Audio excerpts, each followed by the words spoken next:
The world of Banya cracks in anticipation of the approaching storm. Its lands strain against unnatural forces, and warnings of what is to come have been carefully placed among its people. Warnings that led us to a few tieflings, Goliaths, drow, and halflings. But how can this unlikely family of broken people stop a force that has been generations in the making? What strength is left in the bonds of friendship?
Hello, friends! Welcome to Goats and Dragons, the podcast where Helpful Goat Gaming plays Dungeons and Dragons. I am Andrew Gilbert, one of the founders of Helpful Goat, but tonight I'm your friendly neighborhood dungeon master. And I'm not alone. With me is another founder of Helpful Goat, Galway, playing the Tiefling sorcerer Charity. Hey everybody, I've entirely forgotten what we do for this one because it follows a different pattern. Do I do pronouns now? Sure. Okay. Hi everybody, I'm Galway. My pronouns are he, him, his, and Charity's pronouns are also he, him, his. Right on. Lena, playing the Goliath Barbarian Stormbringer. Hi, I'm Lena. My pronouns are she, her, hers, and Stormringer's pronouns are also she, her, hers. Adam, playing the Halfling Rogue Burbage Kemp. Hey everybody, Adam here. My pronouns are he, him, his, and my character Burbage's pronouns are also he, him, his. Our guest for a few sessions, Rachel, playing the gnomish artificer Clem. A few. Hi. I'm Rachel, and both mine and Clem's pronouns are she, her, hers. And Darcy, playing the tiefling cleric Hakari. Hello out there. I don't know what that's. Sorry. You're good. My pronouns are they, them, theirs, and Hakari's pronouns are she, her, hers. And again, I don't have a song tonight. I don't know. I need a little break from it for a while. I just haven't had stuff come to me, so Totally valid. yeah. And I'm sure there are many people that are like, thank God. No. No, Thank there's not. God. We Because I love would be one of those people who would stop singing. We love whenever you have a song, but there's no pressure for you to ever have a song. Indeed. I like making my songs, but They're always great. We do have a thank you. poem from Chelsea. If somebody wants to read it in the chat. Please, someone. I don't have it open. I do not either. I can go. It does lead with a charity line. Yeah. Beautiful. Well, that was actually good, because charity level sigh. Sir Bubbly Petunia is still alive. The hatred felt towards the voice in Behelabich continues to thrive. Looking forward to a lesson in Goliath democracy laws. No doubt it will lead to audience laughter and great applause. As always, thank you, Fates of Rin crew, for being your awesome selves and all that you do. Seriously, is a closet with a light just a room? Anyway, much love. I can see and hear you. Beautiful. Thank you, Chelsea. Chelsea.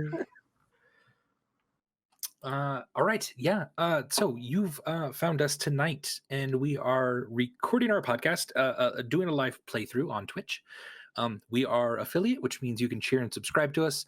And as a reminder, anyone who has Amazon Prime, you can subscribe for free through Twitch Prime, and it's not hard to get all that set up. We have a couple commands in chat. If you were to type !Discord, you can get a link to our Discord. You can join us and see all the behind the scenes stuff where we just nerd out with each other, watch movies, play games. We just watched a movie, Pan's Labyrinth or something. I don't know what it was. No. We watched the real Labyrinth. Labyrinth, The Andy. Labyrinth.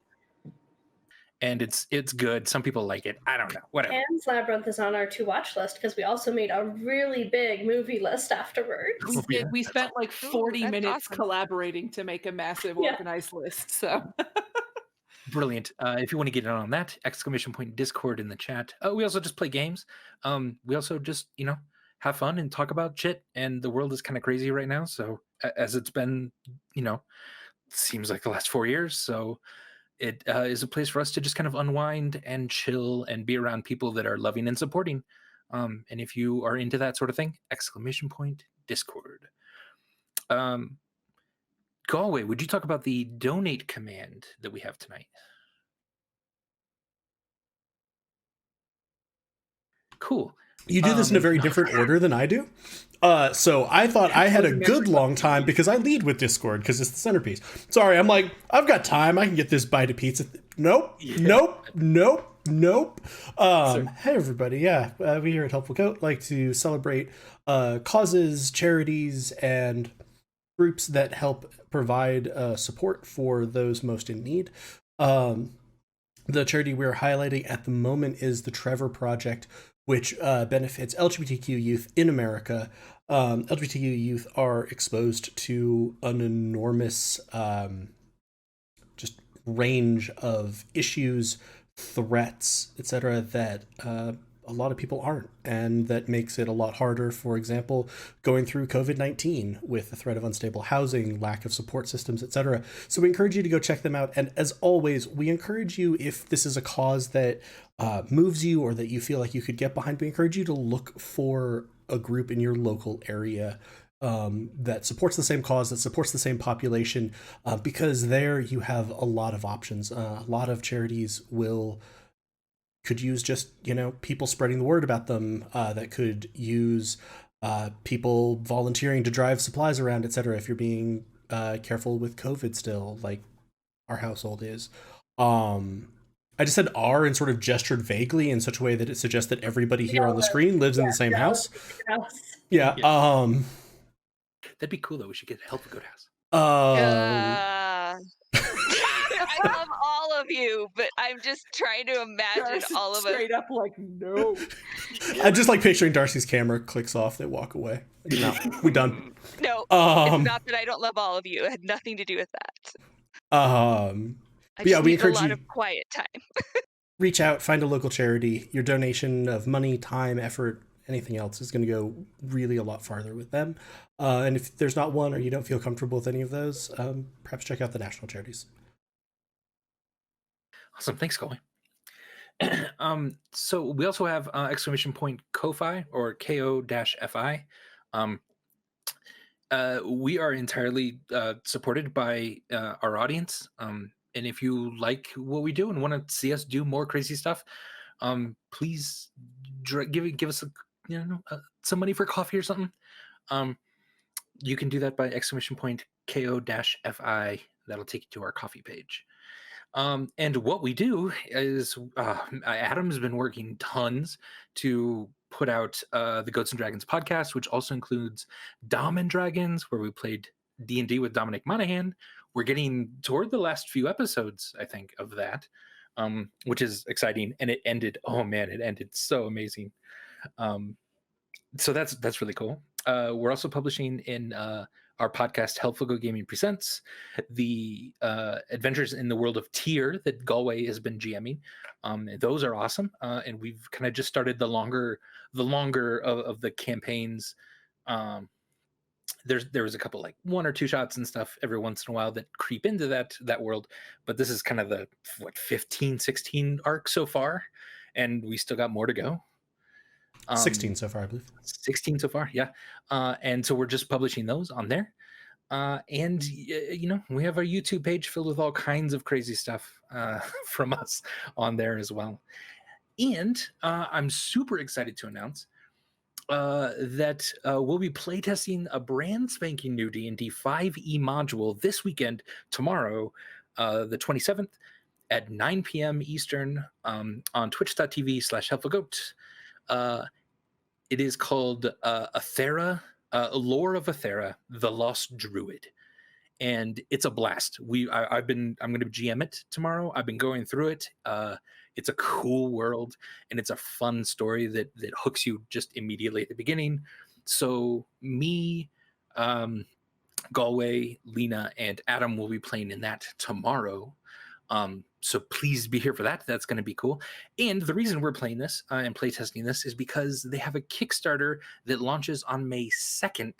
March 2nd. Yeah. March 2nd. Yes, thank you. March 2nd. Way sooner than May. I was like, wow, that's early for a... Good catch. Yep, we're good. Yep, March 2nd. They being Alchemy RPG. I don't know if you've said their name yet. They being Alchemy RPG, absolutely. And if someone wouldn't mind throwing the Kickstarter project link in the chat, that would be awesome. Because we're super excited about that. That'll be super fun. And just really fun to hang out with the people from Alchemy RPG. They're amazing people. And we're really excited to get to branch out a little bit and try some new things like this. So, yep. That's all going on tomorrow. Next week, we have on Wednesday, Saltmarsh, where we're playing in that Saltmarsh campaign, Spire, which Elise GMs on Thursday, and then Tier next Friday. And that is right now our upcoming schedule. Every once in a while we add or take away something, but generally follow us on Twitch and YouTube and Twitter and Facebook, all at Helpful Goat, if you're interested in that, and Instagram at Helpful Goat. Are you okay there, Rachel? I thought I was going to sneeze, and Yeah. it just wasn't coming, and I was like, She was like... Yeah, I could see you hitting that moment of, for the love of God, just sneeze. Like, I just want to make myself sneeze now, so it will be done. Nope. I love it. I think that's all the announcements. I think we got through them in a pretty efficient fashion there. So I think we should begin tonight's episode of Goats and Dragons. With last time on the Fates of Rin. In the Goliath village of Guna Gaim, the challenge of leadership has been interrupted as prominent members of the tribe have fallen to a trap set by the voice of Behelit through the unsuspecting veteran Sir Beneventura. While incredibly dangerous and difficult to remove, the trapped necklaces were disarmed and destroyed by the family and Clementine. The injured elders and chief were taken to their respective homes to recover, and Sir Beneventura, while understanding that maybe he should be killed for his part, however unknowing his part, still pleaded for his life. For the moment, the family has tempered their anger with mercy. Now, the sun has set over the mountains, and it grows cold in the moonlit night. Charity has made his way to where Sir Beneventura is being held, and the rest sit by Dawn Protector's side, awaiting her recovery. Both Burbage and Stormbringer have now had very personal attacks on their homes and loved ones in the last few days by the increasingly dangerous worshippers of Behelit. You all warm yourself by the fire in this simple home. You take a moment to breathe. Dawn Protector, though unconscious, seems to be resting comfortably in her bed. And as you look out the windows, the moon outside, nearly full, bathes the snow-covered village in a somber blue. So, what would you all like to do? Did you just say something about the moon? The moon. Aren't we still under the cloud? The cloud is not opaque at the moment. It Okay. is, I was like, wait, what? I know it's a is still magic there. cloud, but yes, and it is transparent at the moment. That is a good distinction to make. Burbage is holding the dragonfly pin that Theodric gave him. Okay. And is reminiscing and missing Theodric. What are you holding? It's a dragonfly pin that Okay. what I did heard Dragonfly Panda, so I was like, Also cool. that's a nickname for something else. So Burbage, I would like Burbage to accidentally do an Arcana check on the dragonfly pin. Okay. Is that allowed? Disadvantage? Sure. Why disadvantage? Because it's accidental. Accidental. All right, fine. I'll do it at disadvantage. Here we go.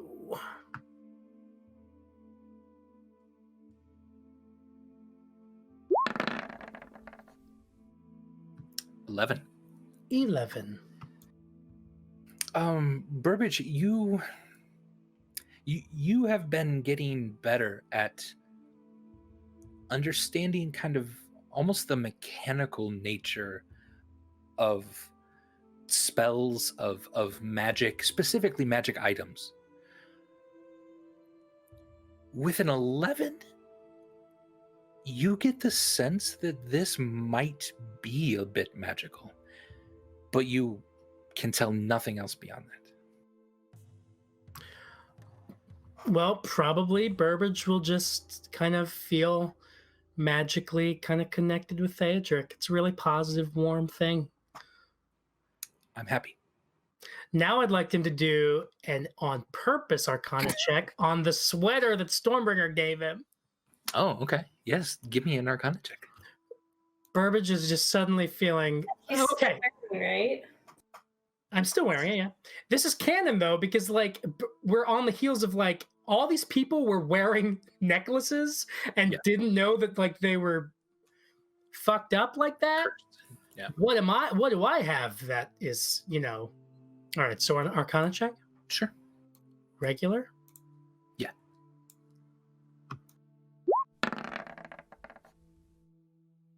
Five. God, it's so perfect that that one's worse. Yeah. Right? This is, I don't know, it's really warm. Maybe it's something to do with warmth. I don't know. It feels good. Cool. It does. The only thing you can get is there is a sense of, ooh, I like wearing it. I feel safer a tiny bit. I feel warm inside. Yeah. That's great. And that's supported by kind of the moment that Burbage kind of had with Stormbringer last session, or where he kind of showed some respect and admiration for Stormbringer's handling of certain situations here in what is the name of the place we're at? You are in the chieftain's actual quarters in the village of Gaim, if that's I was going to say Guna is, I think, what you were going for. Yeah. Gaim, yeah. And Cool. the quarters you are in, it's a very, very simple establishment, not decorated at all. The only sort of belongings you see are Dawn Protector's own like weapons and armor, though she wears very light armor, and the sort of box that you've seen a few times right by her bed. The box that I stole. The puzzle box. The yes. puzzle box. Well, Burbage will kind of whisper into the dragonfly pin, Theodric, if you can hear me through this perhaps magical dragonfly pin that you gave me, I just want to say I love you and I miss you. And things have been so fucked up since I left. I never should have left Highfield to get Theodric. No, I'm really, it's okay. It's probably right that I did. Oh man, life, you know? Anyway, hope you're doing all right. give my regards to your daughter, whose name is Arian. Yes. Which reminds me, Theodric, I've got so much to tell you. I'll do it later. Next time I see you, when I'm back. Anyway, all right, cool. I can't wait to have sex with you next time I see you. Bye. And now I'll whisper into the what, Darcy? Go ahead. He's also going to whisper into the sleeve of his sweater. Stormbringer, can you hear me? Are we in the same room? Yeah, you can hear him. He's whispering pretty loudly. Yeah, Burbage, what's up? And he'll kind of scrunch the sleeve up and hide it behind his back and then pretend like he's sleeping. I'm gonna walk over to Burbage and be like, Burbage. Oh yeah, what's up? What's up, Bakari? I was just sleeping here. Yeah, I saw that. So Yeah, I saw that. you seem like you're missing Theodric a lot. Yeah.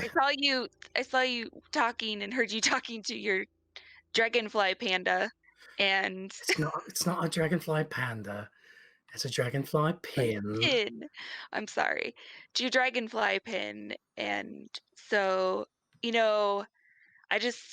don't know if you know this, but I could actually check in on him for you and see what he's doing right now, or I could or send him a message. You could do that. What, with that board that hamster lad gave you? Is that what I do? It's with scrying, right? Yeah, you have a spell for that. Yeah. That what was board the that board Charity that- carries. The board that Charity carries is a small chalkboard that seems like you can write back and forth between its pieces. Oh, okay, Yeah. that's right. Yeah, I have a spell You've that got I a can do it with. spell that you can just sort of communicate with anybody. Is it just anyone I have seen? Anyone you've met, anyone you've seen. Oh, I guess I could have been looking in on Shenik at all during this time. That's funny. So anyway, yeah. So I have a spell that I can look in and see what they're doing at that moment, and then I have another spell where I can send them a message. And since we just got done with this big fight, I bet we'll have some rest for a while. So Yeah, probably. That's often how it does work, isn't it? All right. So I mean, well, so we could just peek in on somebody, see what they're up to. I can only peek in on them, but I can tell you what they're doing. Okay. Well, yeah. Would you be willing to do that? Yeah, totally. I'm trying to think of the people that I care about in my life aside from you all, and I already kind of got a peek into what Avery was doing that time that I was being Shenik Malkovich. So, and I am currently stroking the dragonfly pin that my boyfriend gave. So I'm thinking it just might make sense do you want to peek in to see what Theodric's doing? Yeah, totally. But don't. He's also Do it. currently stroking. Weird. Okay, all right. That's my fault for using that word. Yeah, can you do that now? Can you do that once a day or something? Yeah. Hold on, my brain is loading. I feel like at this point,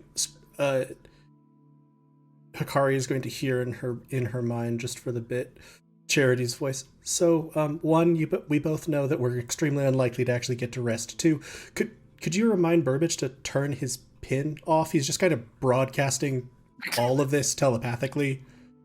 I don't think the Goliaths have anything, but I can't turn it off from this end. He needs to hang up the line on his end. Signed, Charity. I will Don't- sign Charity. I will message Cantrip Burbage. And relay that. Signed, Hikari. This is what I get for stroking two pins at the same time. had the dragonfly pen and the sigil. All right. Just cast scrying. Okay. And we can watch for 10 minutes, it says? Yeah. Okay. Jeez. Okay. So you lay out your I know what's my count. you lay out your small ritual, and you place you have a crystal ball that you kind of place on a scarf so it doesn't roll over, and you kind of light just a couple candles, and it takes just a tiny bit to 10 minutes or so to really kind of focus, and you're calling down the energies of your god, and you almost feel your god sort of whisper in your ear, and your hair kind of flows forward. And as it flows forward, Hikari, your vision also dives almost into the crystal ball.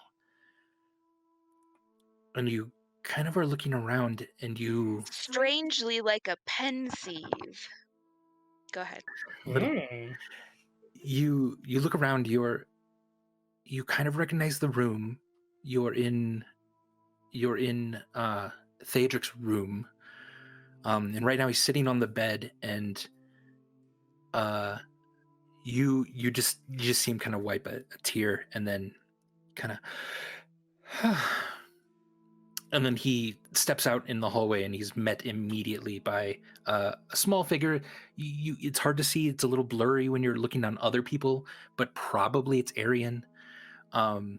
And you just hear a little voice about like Burbage, and a little doll is running alongside of the banister, and the two of them. Wait, by itself? No, the little okay. figure is I right. was like, Yeah. oh, Haunted doll, haunted doll, haunted doll. That's what my brain thought too. I was like, did he enchant a doll to? Jesus Christ. And the two of them go downstairs, and they begin having dinner that's being prepared to them by a few servants. You notice, you don't know exactly what to make of it right now without a roll, but you notice his demeanor in front of Arian is changed dramatically from when you first started scrying on him. He's much more happy. He's much more jovial in front of her. And they seem to be just having a nice dinner. And that's about 10 minutes later. Your vision sort of returns to you. So I relay all of that to you, Burbage. Well, that's great. That's great. Thank you. Do you think so? Was that you saw like him right in this moment, like right now, in the last 10 minutes? Yes. Do you think that when you first saw him, it looked like he had just received a communication from me through a magical dragonfly pin? I didn't see any magical communication, but possibly he was wiping a tear away from his eye. Oh man, he was probably shedding a single tear at my deeply emotional, pathos-driven message to him, in which I was very serious and sincere. Yeah, I'll just assume that. Yeah, I think we can both assume that safely. That's what happened. Great. Well, hey, Akari, thank you so much. I really appreciate you offering to do that. No problem. Do you want to send him a message? Nah, You already did. You I'm already sure did. he That's got. right. I'm sure he heard what I said. That's right. Probably, and I don't want you to waste all your spell slots. All right. Sounds cool, bro. All right, bro. Peace out. Yeah, peace out, Akari. Already having a lot of peace and warmth. Oh, you're walking away. All right. Well, thank you again. Bye. Clem and Stormbringer also saw all of kind of. Oh yeah. Yeah. So if you guys want any communication to anyone, I would say at least that Clem is concentrating on what she talked with Stormbringer about, which is working with Stormbringer to find out specifically what she wants out of her democracy, and working together to try and and frame it in vocabulary and ideas that all of the Goliaths will get in a way that fits. Since I've worked with them a lot, I figure I have a lot of translating abilities. And this was the birth of peacekeeping operations in Banya.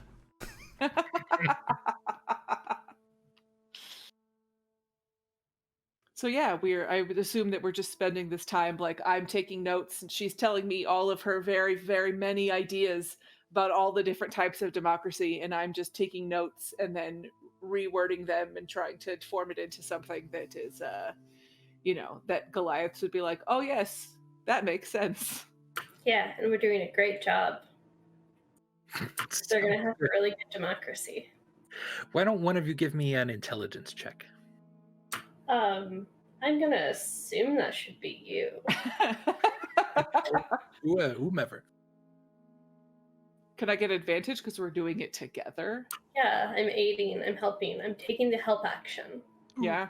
Rachel, do you think Stormbringer's really adding a whole? I mean, she's giving the raw content. You heard all of her amazing words about democracy last time. They were good. It's true. They were good. They were good. I quoted somebody. Hey, you've convinced me. Let's do it with advantage. Stormbringer doesn't know a whole lot about a lot of things, but she knows a lot about democracy. I think, yeah, she knows the spirit of democracy and the nitty gritty. 21. Oh, thank God for advantage. All right. You kind of lay out a first draft of a small Goliath constitution, and it's not bad. The Second Amendment that we're going to add to it is definitely that they have the right to bear their arms. So. Of course. Yeah. I just assumed it was the right to bear arms, and they're all allowed to go hunt bears' arms. Yeah, in they the can Oh, forest. there you go. Yeah, that too. Beautiful. All right. So yeah, and then as you are doing that, let's check in on Charity. So Charity, you've been kind of making your way down the hill from kind of that upper part of the town to the inn that you all first got at. Repeatedly tapping my sigil.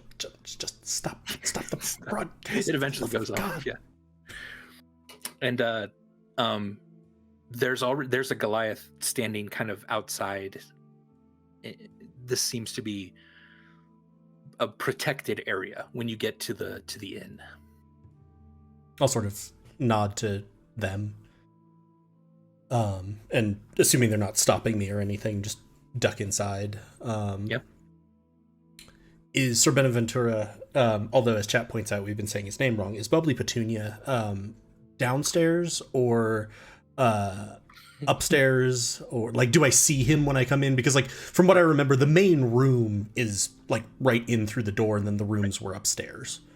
Right, exactly. Yeah, you don't see him in this main room. You just see a roiling fire. You see the bartender behind the bar cleaning up some dishes. Maybe he just fed some people, but no Bubbly Petunia at the moment. I'll go up to the bartender and be like, do you have anything, I don't know, warming to drink? Warming? Yeah, I got some mead for you. Charity's pleased. Galway just tastes cough syrup. Dice inside. Yeah, there you go. And he hands you a big stein. You want one for the road or visitors? One for the other guest occupant at the moment. Right, here you go. I'm just like picturing Charity walking through the village, like having downed a flagon of mead, just like, oh yeah, road drinks. And with this, I'll go upstairs. And did I know which room was Sir Benaventura's? Slash, are there more the only guards? room that wasn't your guys's. Okay. Yeah, and there's a Goliath asleep in the hallway, just with his arms crossed in front of the door. It's fine. It's fine. Perhaps when they're a democracy, they'll be able to allocate work better. I'll like tap lightly on the door. As you tap, the door just sort of swings open slightly. It wasn't even latched. Hello? Do you peek your head in? I just sort of call in first.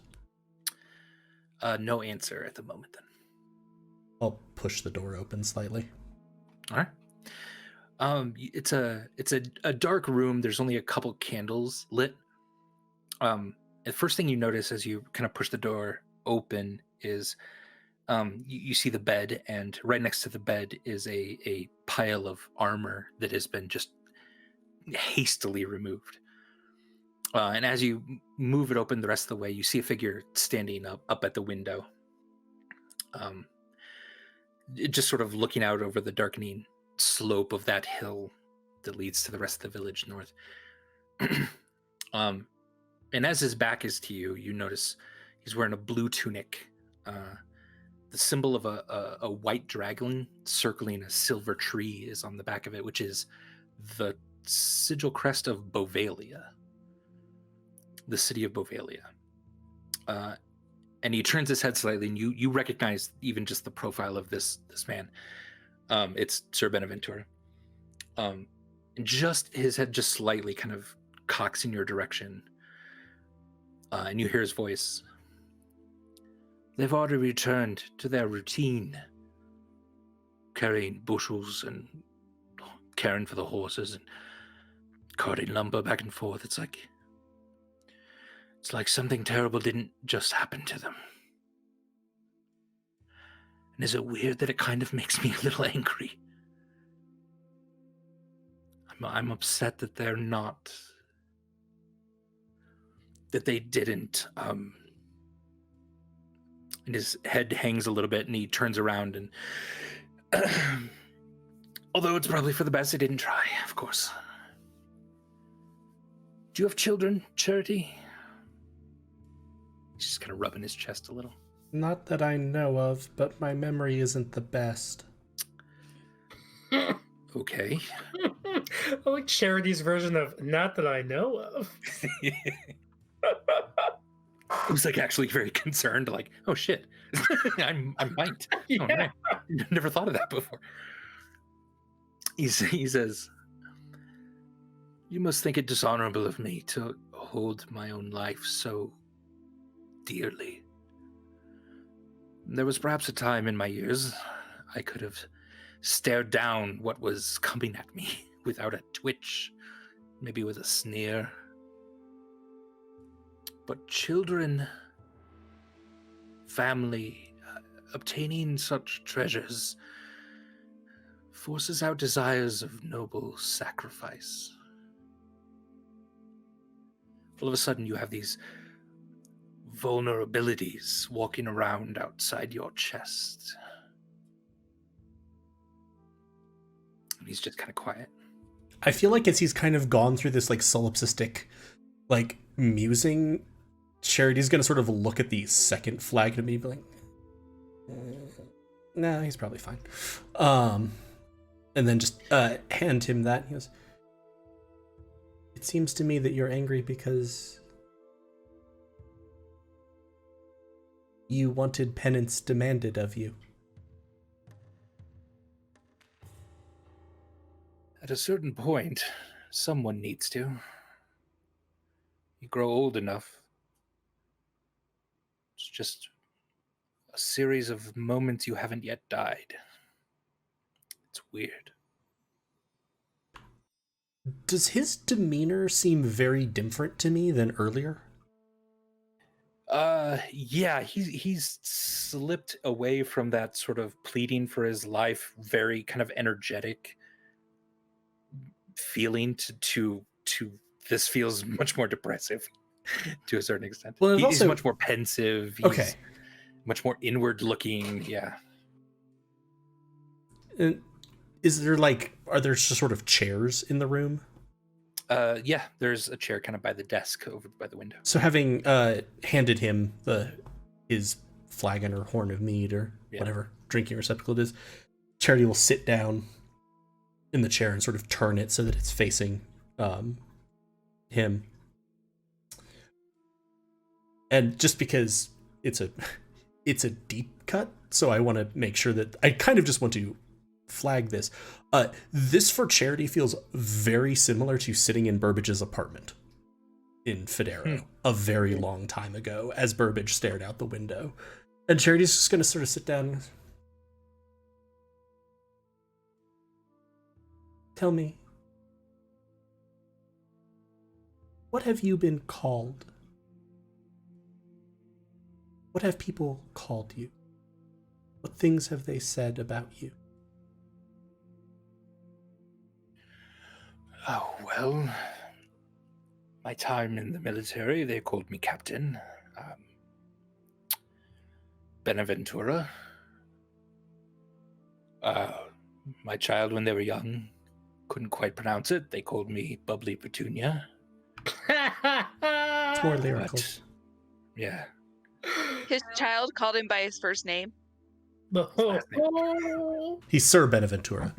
Yeah. Yeah. Oh, okay. They could leave off the sir.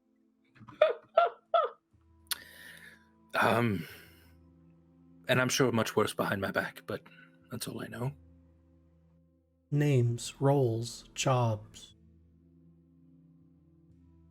People called you a good person, a bad person.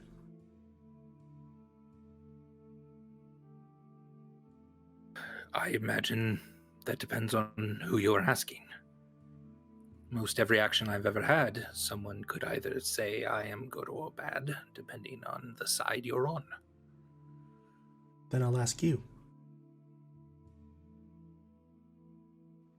Do you call yourself a good person or a bad person? He almost speaks. He kind of opens his mouth and then just can't seem to bring himself to it.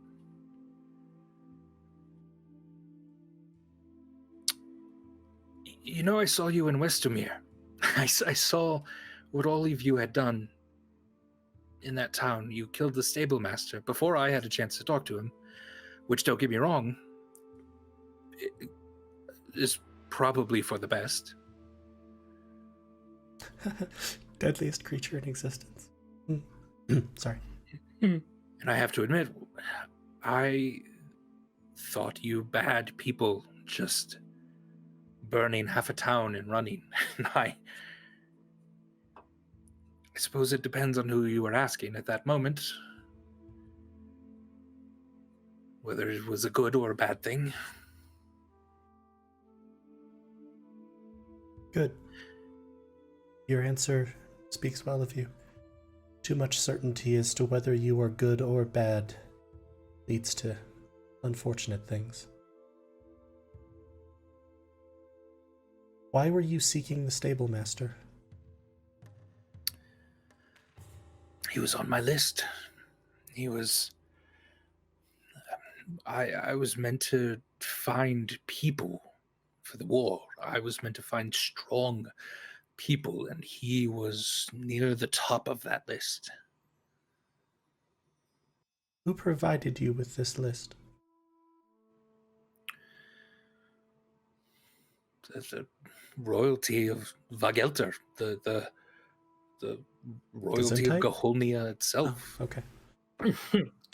And Vagelter is the capital. Did they say where they had gotten it? No, not at all. I realize now I was not told many things. Someone giving you a job and leaving out critical details. I can relate. I think I'm getting too old for that to be my MO anymore. You seem older than me, and I'm already too old for it, so yeah, that seems fair. He'll crack a tiny smile at that. Who else was on the list?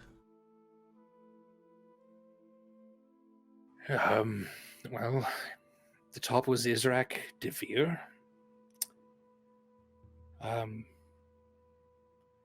That stable master, the several of the individuals in Federo, the high priests, most of them. I specifically said I couldn't go there, but they must have sent someone.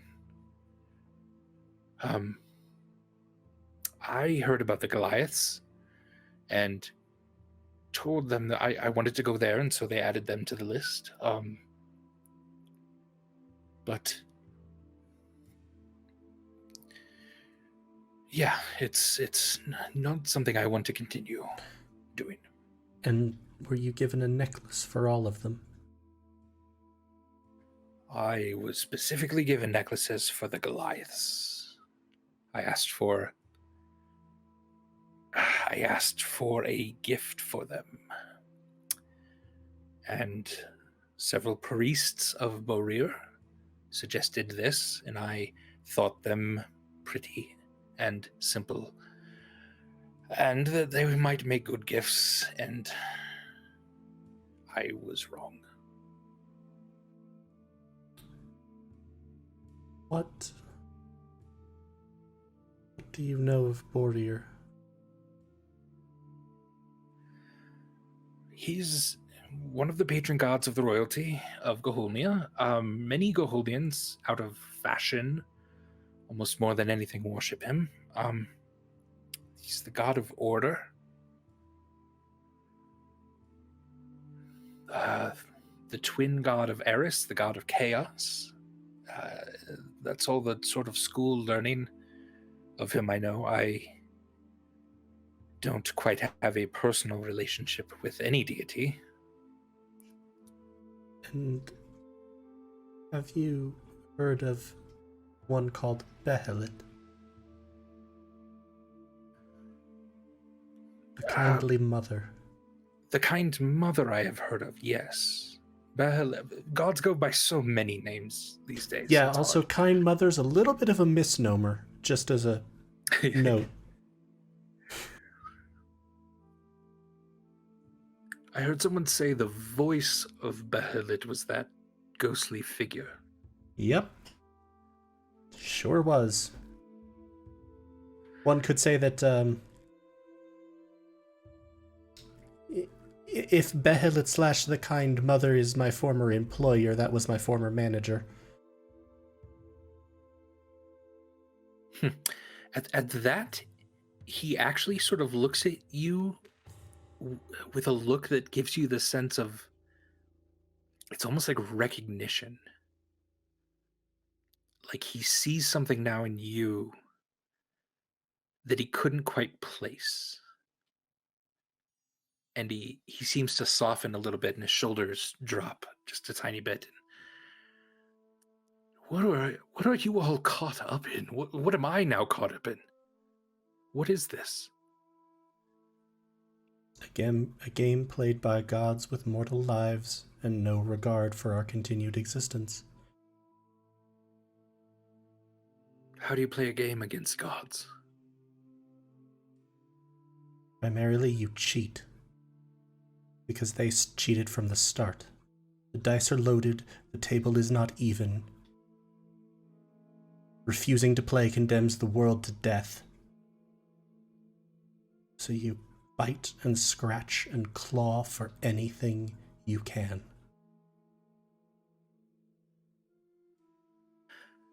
How in danger are the people of this world, of Goholnia, of Vagelter, of...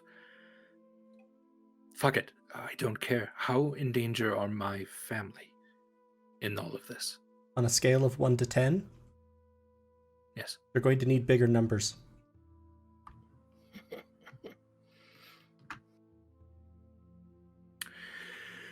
Well,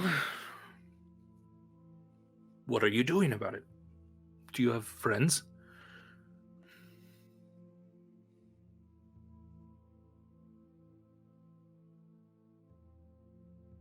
This charity is going to noticeably sort of stop and think.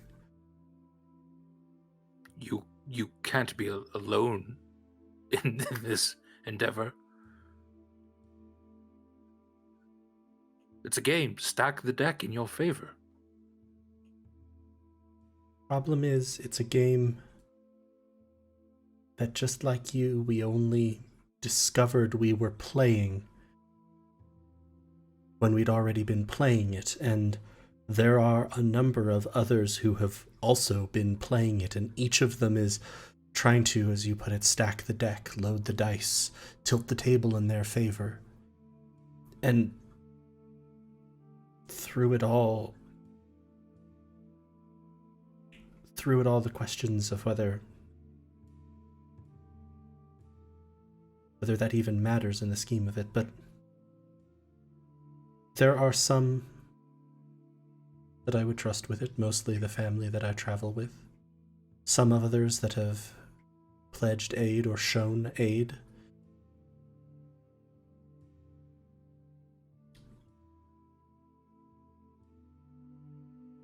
Gods go by many names.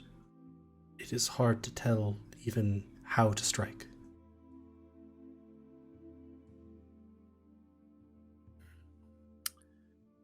He kind of sighs and he'll move over to the bed as you're sitting in the chair and sit on the corner of it.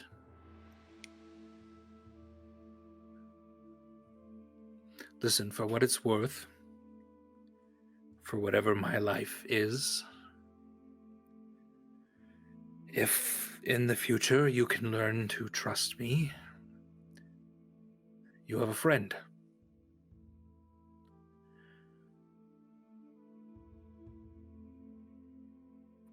And as a friend, I should tell you, don't go back to Gaholnia. You are very, very wanted in Gaholnia. You are being tracked. You're being hunted by a quiet hunter. They know of you, and at the very top, they've heard what you can do and have the ability to connect major damning incidents to your group. Your priority alpha on their list. Don't go back to Gaholnia if you can help it. Have we been to Gaholnia? Yes. Yeah. Ever since you landed in Wickamp, Toasty Town, which was burned down, and then made your way north all the way to Wistamere. That all was Gaholnia. Okay, so that'd be a burnt. Malmond. Okay, I think we're back. Hey, hopefully we're back. Thanks for hanging in there. Sorry about that. Thank you for people letting me know. Yeah. We should double check what the last moment was that people Yeah, heard. what was the last thing people heard? And then we'll jump in right with that. My stream is also real delayed because I just uncovered the stream on when I was viewing it on Twitch. So yeah. So what's the last thing people heard? Guessing it's probably Chelsea just helped. Just a note, we made it to hear about the Gaholnians and then it cut out. beautiful. Okay. Okay, yeah. So Gaholnians. Gaholnia wasn't really at the top of my list of places to go back to anyway. Right. A lot of yeah.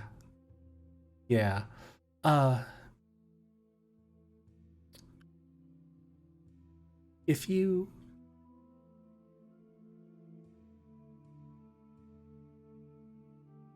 came to this place looking for allies in fighting your war.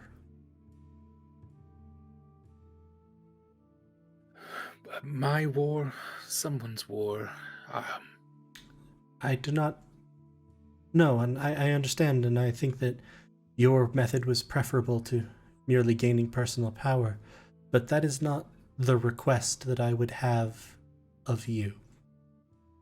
That is not the request I would have of anyone. If you decide that this war, this unfair, uneven war, is a war that you wish to fight,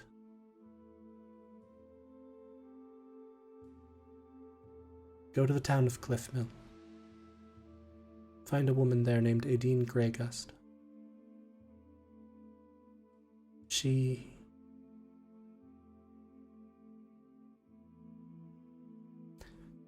will be a good judge of whether or not to trust you in that war, and I think she would also be able to employ your skills to the benefit of helping people stay alive.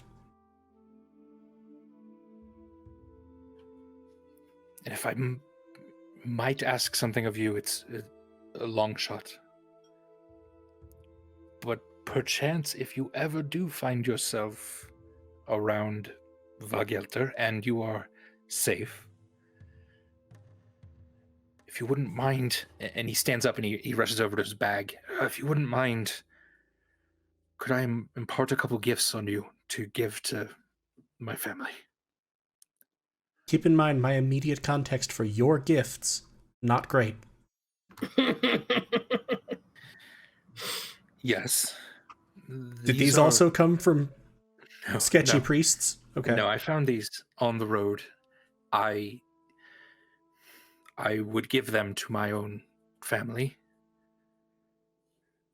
You don't have to wear them if you simply take the box. There's a woman named Enyor Benaventura in Vagelter.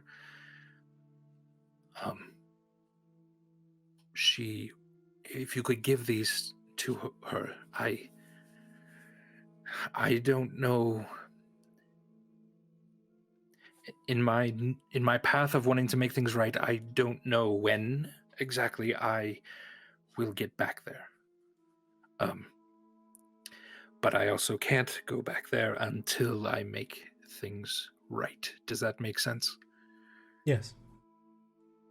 I cannot promise that we will arrive there anytime soon, but then... You can give them back to me if we meet again and still you've not been there. Who knows? Sometimes life throws a teleporting goat house at you.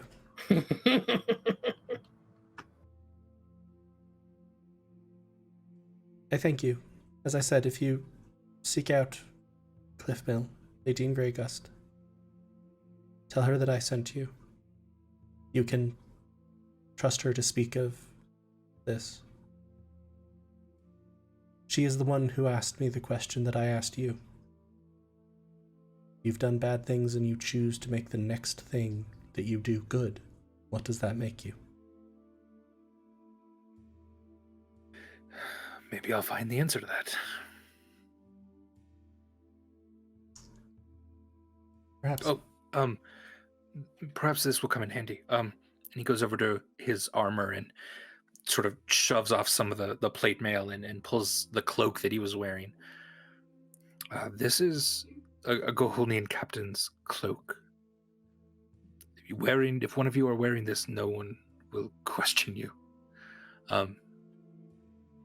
Again, don't go to Gohulnia. However, if you get caught by Gohulnians who are not only in Gohulnia, perhaps this helps. I appreciate that. You see the dissonance between the things that you've asked me to do and the things that you've told me to do, right? Like there's a little bit of a gap. Yes. Okay. Just wanted to make sure. Just wanted to be cool. Thank you. I appreciate it. For what it is worth, I also appreciate your not attempting to flee the Goliaths. I do not know what the morning will bring, but for my part, I will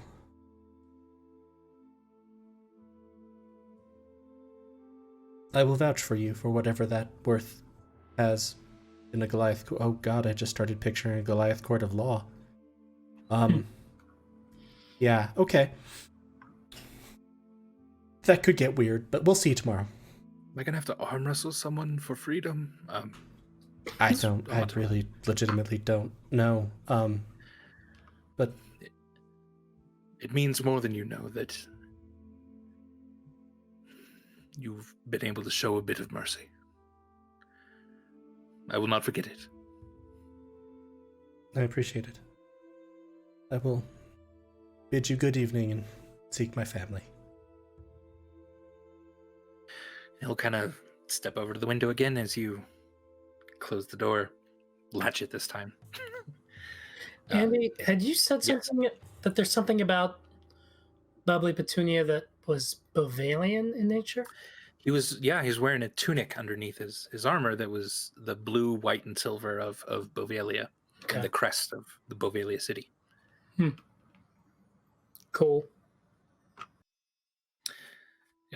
Just a cat staring directly into the camera. I love it. Oh, and which army was it that tried to draft Burbage? Was it the Gahonian or the Bavalian? Yeah, Gahonians. Yep. It was the Gahonian? Okay. Yeah. Our laundry list of actual crimes in Gaholnia is quite impressive. Yeah. Burbage, you were drafted in.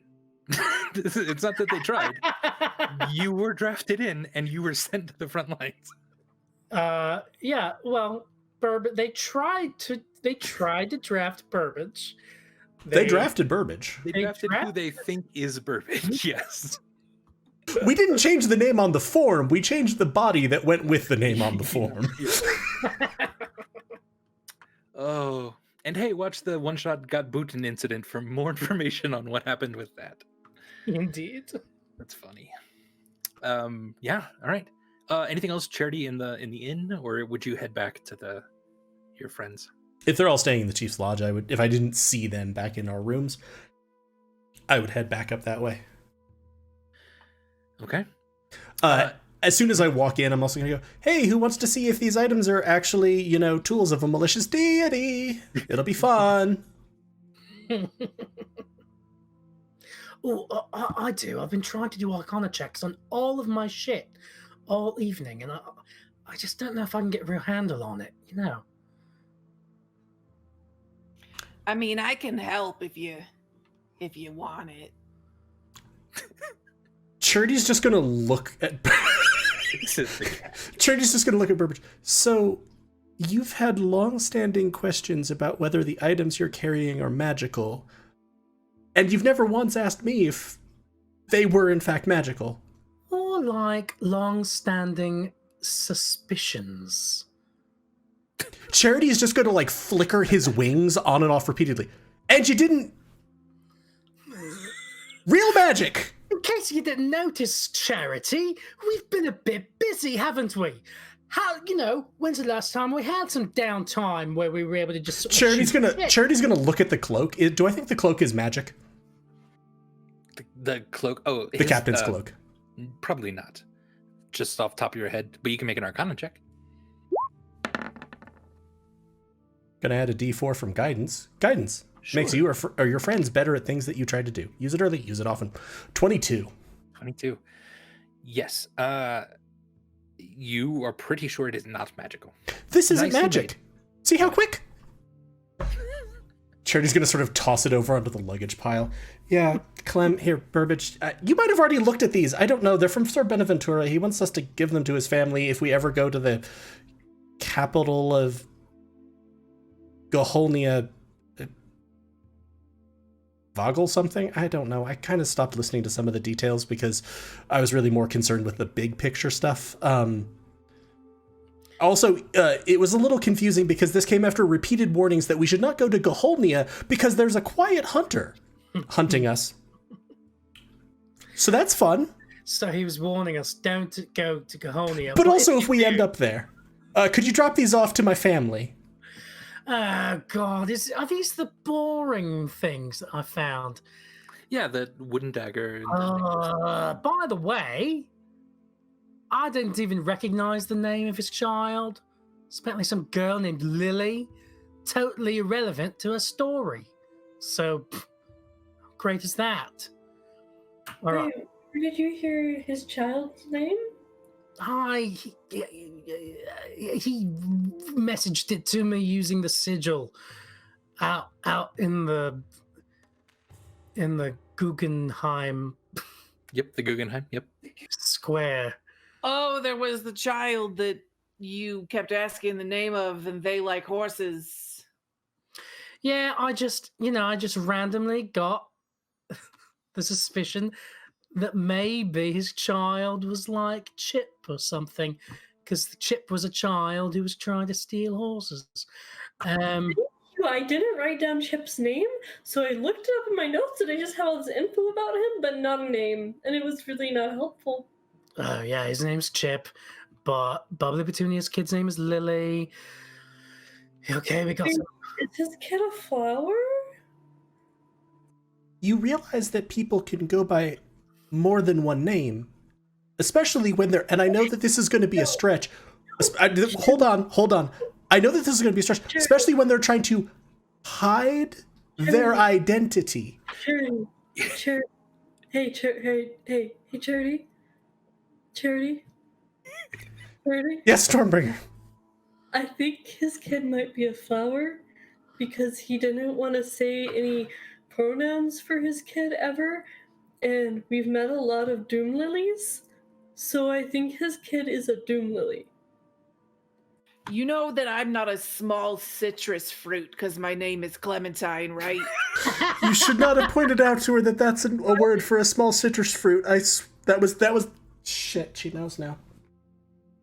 No, okay, hear me out.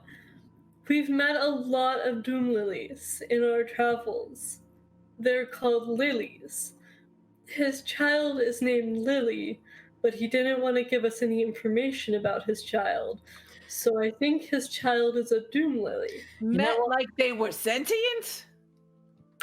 I don't know. They Well, didn't communicate with us, but they might have been Burbage. Damaris talked to at least one Doom Lily. Oh, that worked real well. Could he talk to plants? Yeah. That's probably what it was then, but I mean, I'm not an expert. Okay, Clem, hear me out. I'm We've hearing. met a lot of doom lilies, right? Yeah, I heard that twice. His child is named Lily, Now right? thrice. and he didn't want to give us any.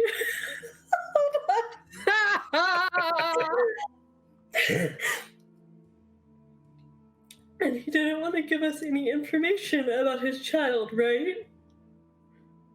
So you think that his wife birthed a magical death flower? You can have a child without giving birth to it. Also, to be fair, that wouldn't be the weirdest thing that's happened to people around us. Fair enough. Yeah, you guys have weird shit happen to you all the time. I just think we should. Charity's just turning his wings on and off for fun at this point. Stormbringer, I find your theory compelling, and I intend help to us. go to find Bubbly Petunia right now and have a whole other separate scene with him. Wherein I confront him about the possibility that his that his wife birthed a magical death flower.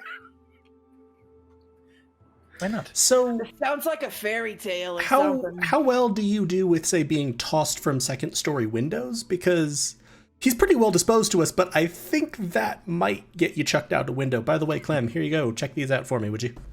Oh, I catch or take things. What am I checking?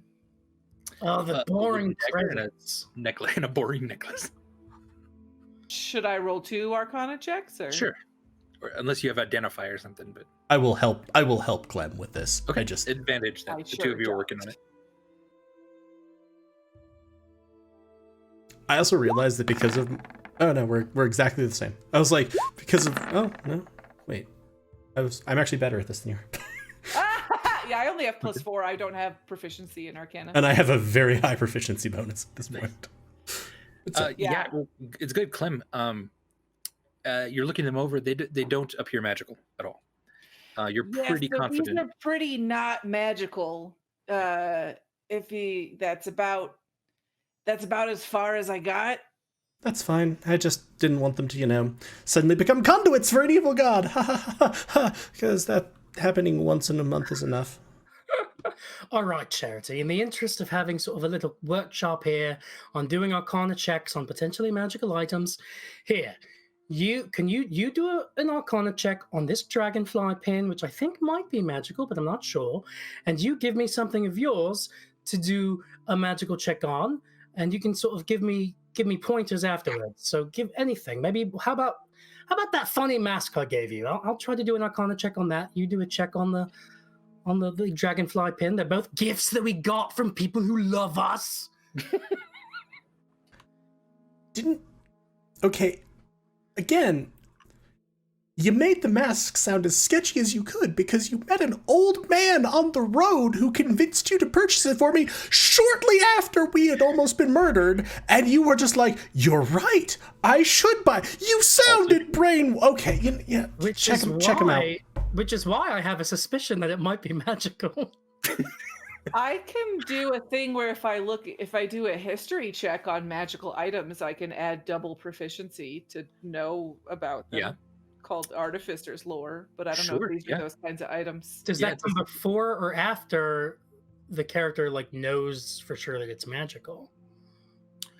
Well, if it's something like in the historical record, that would be a good check to make. Yeah. Yeah, it says when making an int history check related to magic items, alchemical objects, or tech devices. Nice.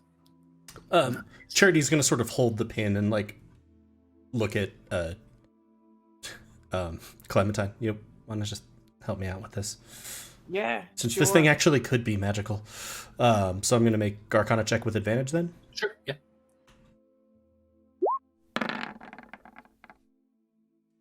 And the Eternal D4. 29. 29. It is magical. You sense a divination magic from it. You have not seen anything like this exactly, so you're not sure exactly what it does. But it certainly is magical in that school. I've also seen a little invisible ball floating around Burbage. Yes, you have. Like, yeah, it's divination magic. Was the ball also divination magic? Give me an Arcana check. Wait, no, this is something that Charity like gathered at the time, or Clem, somebody, right? Yeah. Both Hakari and Charity, at least, maybe Clem also, felt that was some sort of scrying object. A person who was scrying on you in that position. And is that divination? It is. Yeah. Interesting. Cool. So just saying, could be connected, don't know, maybe not. But we couldn't tell who was scrying. We wouldn't be able to tell who was scrying on him, right? Right, not at the time. Yeah. All you saw was this amorphous blob. I see it again. I could try to send a mind sliver through it. That was funny. That seemed to hurt the voice of Behelit. It's probably just, my boyfriend keeping an eye on me. Is that romantic or is that creepy? Probably Both. a mixture of both, maybe. But mostly romantic, I think, because, I used Hagari's scrying spell to kind of spy on him, so... Right. Also, Y'all need to work on boundaries. His boyfriend's friend looking at him, that one seems a little bit more iffy. All right. Okay, now it's my turn. All right, I'll do a check on the mustachioed mask, and Clem, you can help me with it. Can I look at the mustachioed mask as like with my thingy mabobber? Does it look like something that would be my Artificer's Lore? You can give me a history check if you'd like. And then Burbage, give me Arcana. So that'd be also +6 with the special thing. Okay. So 23. Clem, there are these are a pair of like glasses that are made to look really funny and interesting. You've certainly known glasses can be magical, masks can be magical. This seems like something custom made, so you don't exactly know what this is. Burbage, you get the sense that I don't have advantage on the Arcana. No. Not with Clem's help. Clem did their own. Sorry. No, it's all fine. right. Well, maybe Charity's helping me. Well, you did technically ask me to like point out to you how to do an Arcana check. So Sure, yeah. I feel like that makes sense, and I probably also like tapped your forehead and gave you guidance. Okay, cool. Throw guidance on there too. A D4. Someone. I'll just say, while you're looking at this thing, I'll just say, well, it's definitely one of a kind. I could tell Yeah. you that. A creepy old man that appeared from nowhere convinced him to purchase it. That sounds right for you guys. So Burbage, Charity's pointing out like this is where you need to look for like specific kinds of runes. You're going to see like some magical script on something like this. You're going to get this type of like aura when you concentrate. You're actually starting to learn a little bit more about it. You get the sense that this might be magical, but again, you can't tell what or exactly what it does. Magical. I get the sense that this is probably magical, which I suspected, but now I suspect is confirmed. You seem kind of shocked at that. No, I'm not shocked. I'm not shocked at it. I'm just excited that I'm learning how to do arcana checks, you know? I sort of felt the little electricity of magic sort of course through my fingertips, and I could sort of tell, like, oh, magic. That's Some of that definitely was magic. you were also sitting a little close to Stormbringer, so might be some interference there. Could be. All right, folks. Anything else to do before bedtime? Or are you feeling good about... Let's get a good night's rest and then go do some state building. All right. Any watches, or is just everyone going to sleep? Charity would... sorry. Go ahead. Charity would probably recommend keeping watches. Darcy's like, do we need to? Like, Do we need to really? tell us, like, if there's going to be a threat, Andy, we'll keep watch. Oh, you're fine. Don't worry. But if not, you know, what's the point? Exactly. I mean, Clem is very used to being on her own, so she definitely doesn't ever keep watch. Charity is used to the varied forces of gods and demons trying to kill him, so he very much does keep watches. Like, yeah, let's go with watches, because I mean, let's not forget that at best we're in a hazy legal situation vis-a-vis execution in the morning. No, we're not. I'm the interim chief, and I told them no executions. God, I can't wait for the state building. We have a pretty good constitution. Yeah, it's gonna be awesome. So do most And Goliaths. they can like vote to execute us if they want to. But right now, I'm the interim chief. Yep. All right. Whoever takes first watch, give me a perception roll.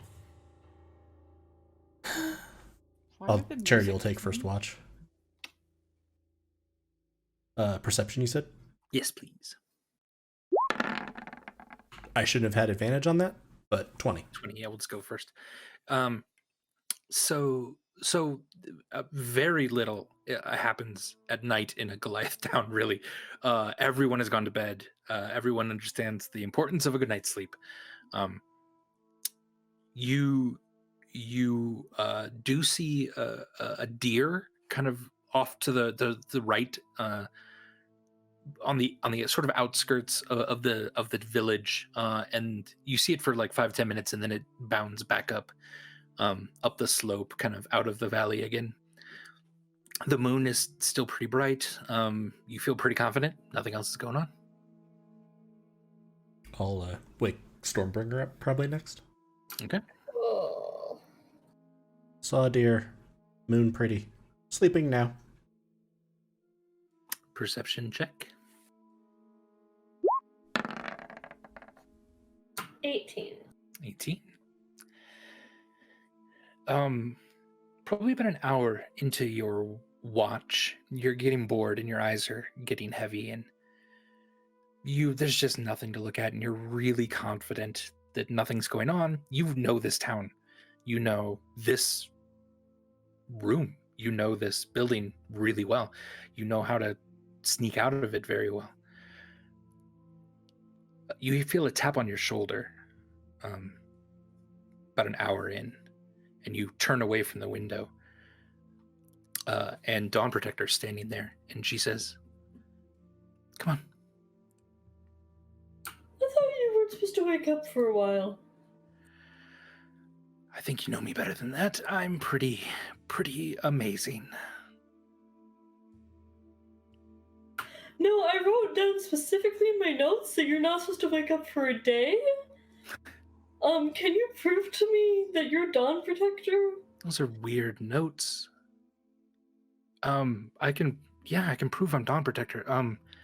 You have a scar on your left leg from when you got caught by that stump when we were running from those gnolls. Which you do. You like the idea of sandwiches, but you don't like the taste of them, which is weird. That's absurd. You tried to eat a chicken like an apple once, but you heard a story about it, and this didn't seem to work out like that. I don't know. What else do you want? Okay, seems legit. Sure, yeah. What's I up? will never get the picture of eating a chicken like an apple out of my head. To be fair, she also eats. That's from a different game. To be fair, she also eats pineapples like apples. Also true.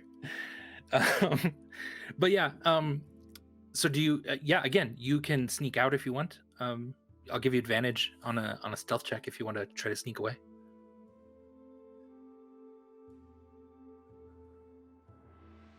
I don't think I'm gonna sneak. I think I'm just gonna walk. Okay.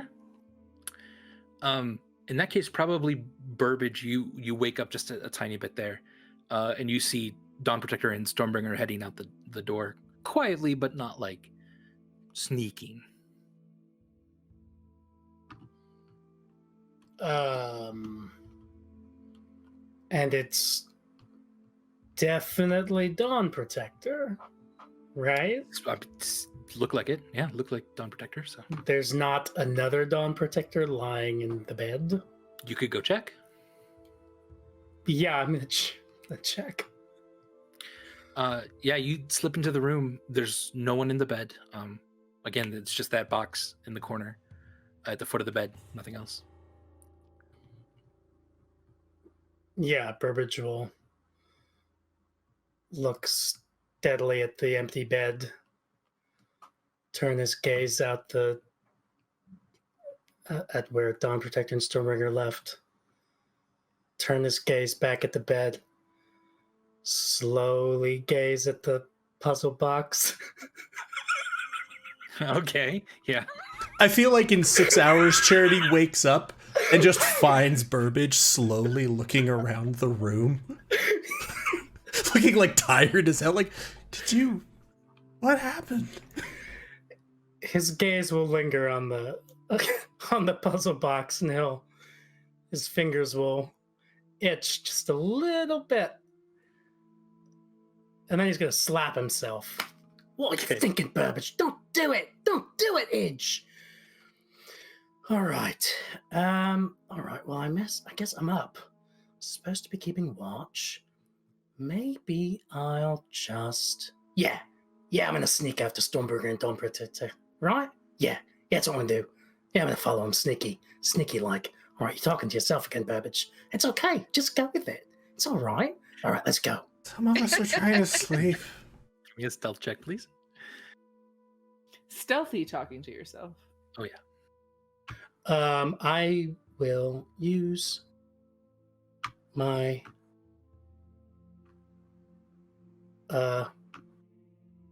Supreme Sneak. Okay.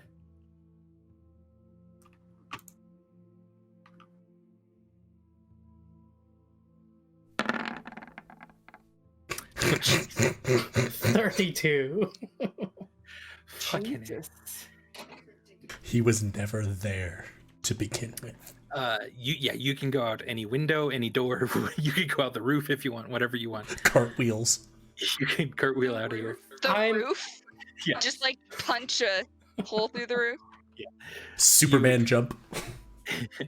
Yeah, you are completely hidden in the darkness, hidden in the shadows here. And you watch as Dawn Protector kind of jogs over to the Elder Council building with Stormbringer close behind. She kind of raps on the door a second, and you can hear kind of a quick conversation in Giant, which you don't quite understand. Stormbringer, she's just asking, have any of the elders woken up yet?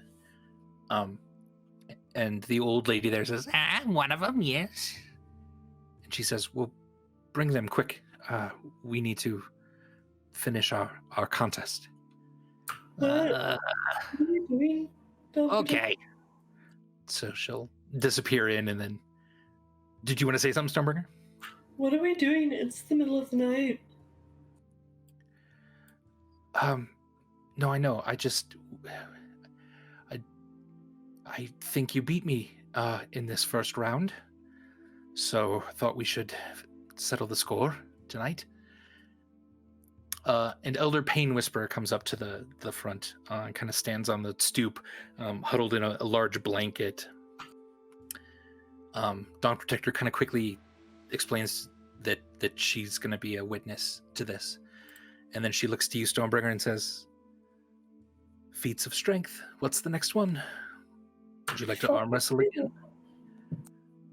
I think I'm still undefeated. I don't count being taken over by a magical ghost. No, the Protector, that definitely still counts. You still lost. I mean, yes, technically, but I feel like you haven't actually beaten me. Maybe You lost. So... What'll it be? We could do more arm wrestling. The challenger has picked more arm wrestling. And at this, Dawn Protector sort of scoots off some of the snow on the ground and lays down on the ground and puts their arm up. Burbage is thinking to himself, oh, jeez, I really need to get Charity to be ref. I don't know how to do it. All right, now just watch. Just going to watch. It's like the Arcana checks, Burbage. Just look for the runes. Yeah, arm wrestle me more! Triggers my tattoo, right? Yeah. Arm wrestle me. All right, so you lay on the ground, your arm whoosh, just lights up this deep purple that is now glowing in a 20-foot radius around the snow, bouncing off the buildings. You sort of look to the sky. You see as the cloud getting a bit thicker above you. You remember sort of what happened last time you raged under here. And you meet her fist. It's just the two of you, Elder Pain Whisperer, watching from the porch, laying in the middle of the streets on a moonlit night, and you can't help but remember the countless other times you've snuck out with Dawn Protector from that very building into a moonlit night. And let's go ahead and take a break there.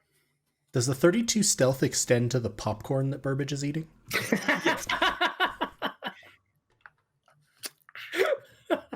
All right, everyone, go ahead and manage your fluids and come back in like 10 minutes or so. And then we will continue with whatever's going to happen.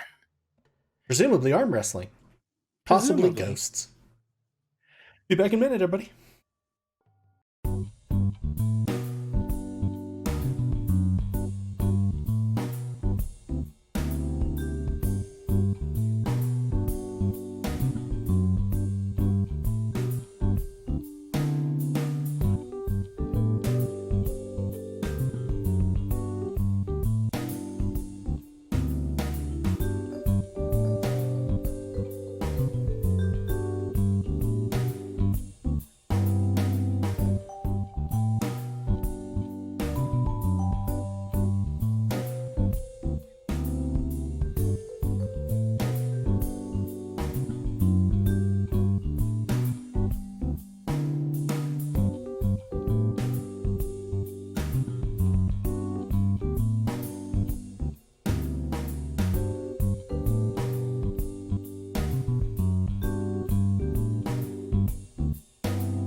Hello, friends. Welcome back. We're playing Dungeons and Dragons. Isn't it lovely? It is the answer to that question. And To that question, there's a lot of other questions. yes. So far, Charity went to go question Sir Benaventura again. Dawn Protector woke up. Burbage was able to contact an old loved one through Hikari's magic. And Clem helped with all kinds of deducing of magical items, and it's been a blast. And Right we now, built a constitution. indeed. And right now, we are about to begin a strength of strength. A feat of strength, not a strength of A strength of strength. Also, I'd like to just point out for clarity, contacted a loved one / creeped on a loved one. Yeah. You The spell used was scrying, not sending. I basically. Yeah. But I did. Burbage Though you did apparently also contact it, maybe. apparently maybe send basically a you up to Theatric. I love it. So, Stormbringer, Dawn Protector are now laying down in the snow in the middle of town. Stormbringer's tattoo flashes purple as you're ready to arm wrestle. Go ahead and give me a strength check.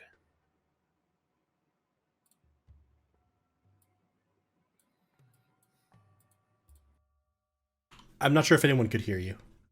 Who, me? No, because I fucking forgot to unmute my mic. The tattoo gives me advantage, right?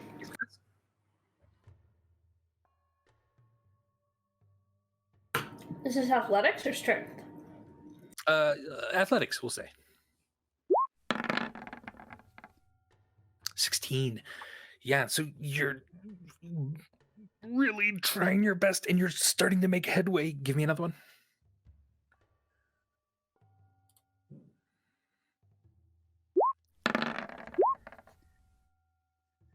Oh, that first one is a 12. We can do the second one later. With that, she starts pushing your hand back to center, and she's starting to smile a little bit, and is like, "I may have just woken up, but I feel like I can beat you." Okay, well, I beat you the first time, so. And then, oh no! At this, you hear just kind of a little pop, and her arm, and she starts, oh, ow, it starts hurting really bad. You've gained a lot with that 22. Give me another one. 17. Ooh, with that, she's just fighting through the pain and starting to pull it closer to center. Give me another one. 24. Oh, with that, you push her back down. She's just above the snow at this point, and she's definitely starting to sweat, and she's gritting her teeth through the pain. Give me another one. 22. 22, and with that, you slam into the snow. A bit of the snow kind of puffs up into the air. Yeah, round 2 goes to me. Oh, and she sits up in the snow, and everything is just quiet. There's no applause. There's no ruckus. She kind of looks around and she says, "And with that, I'm no longer chief."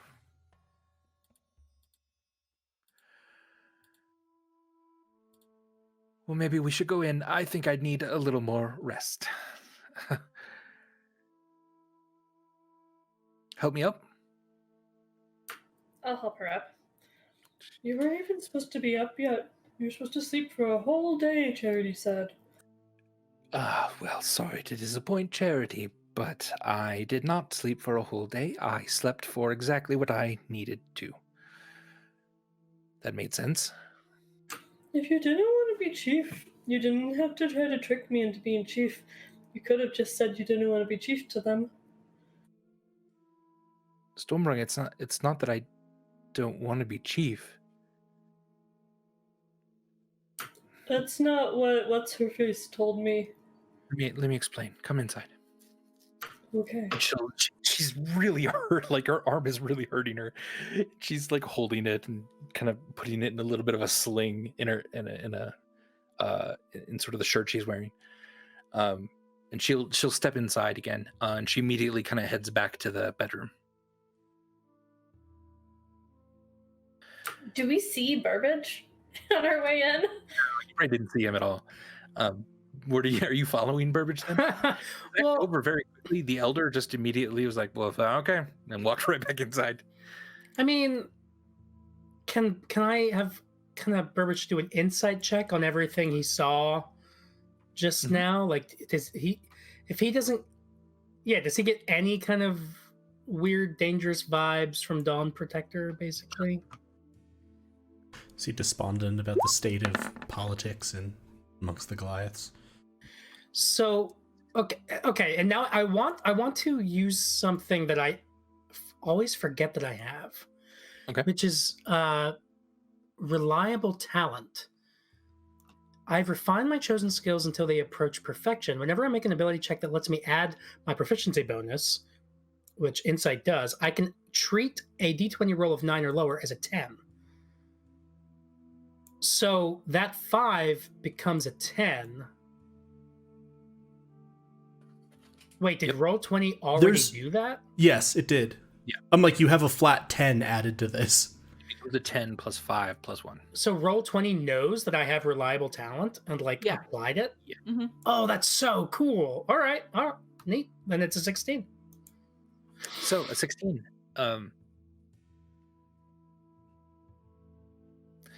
Let me whisper something to you, Burbage. Whisper away. Dawn Protector is actually a demon. Of course. God, I'm just picturing Charity waking up to message cantrip Charity, message cantrip Charity. God, no.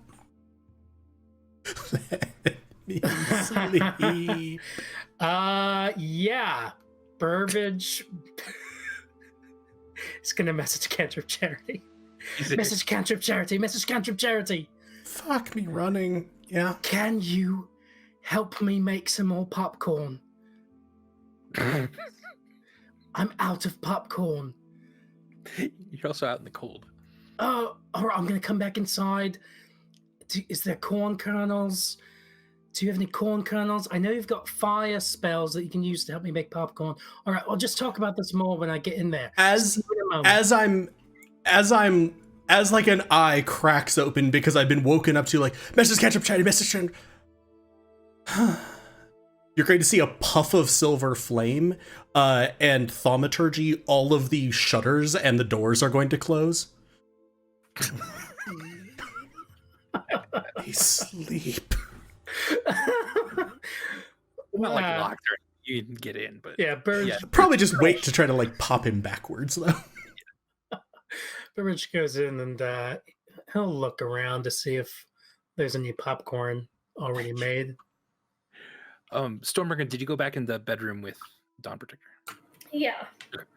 Just picture Burbage jumps up on cabinets like, Yeah. Burbage, yeah, you see a bit of corn in a bowl. Like Actual corn. corn, like uncooked. Yeah. Is it unshucked? It is unshucked. So it's like corn on the cob, but uncooked corn on the cob. it's ears of corn. It is That's what I'm trying. That's what I was looking for. much like a closet with a light is a room.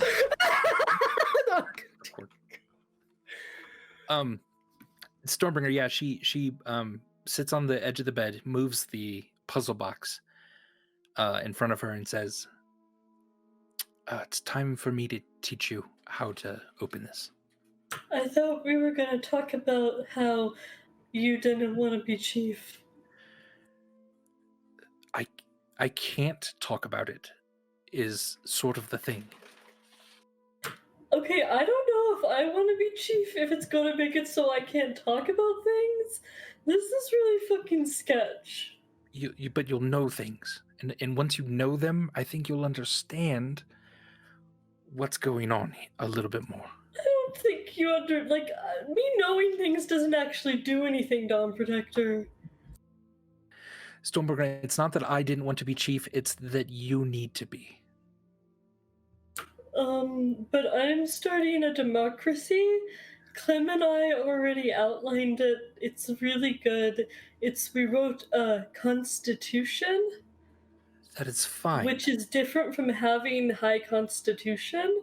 I look forward to that form of government. That sounds amazing. Right now, only the chief is able to know what's going on in this box. Okay, I mean that is on my I made a list of what we were gonna do before we left, and that's part of that. I need to get into the box. So okay, I guess this is okay. I'm just resistant to doing things that you want me to do for some reason. She actually looks a little sad, and I don't blame you. I understand. But please pay attention. It's not hard. And she starts to kind of peel back a few of the pieces of this puzzle box.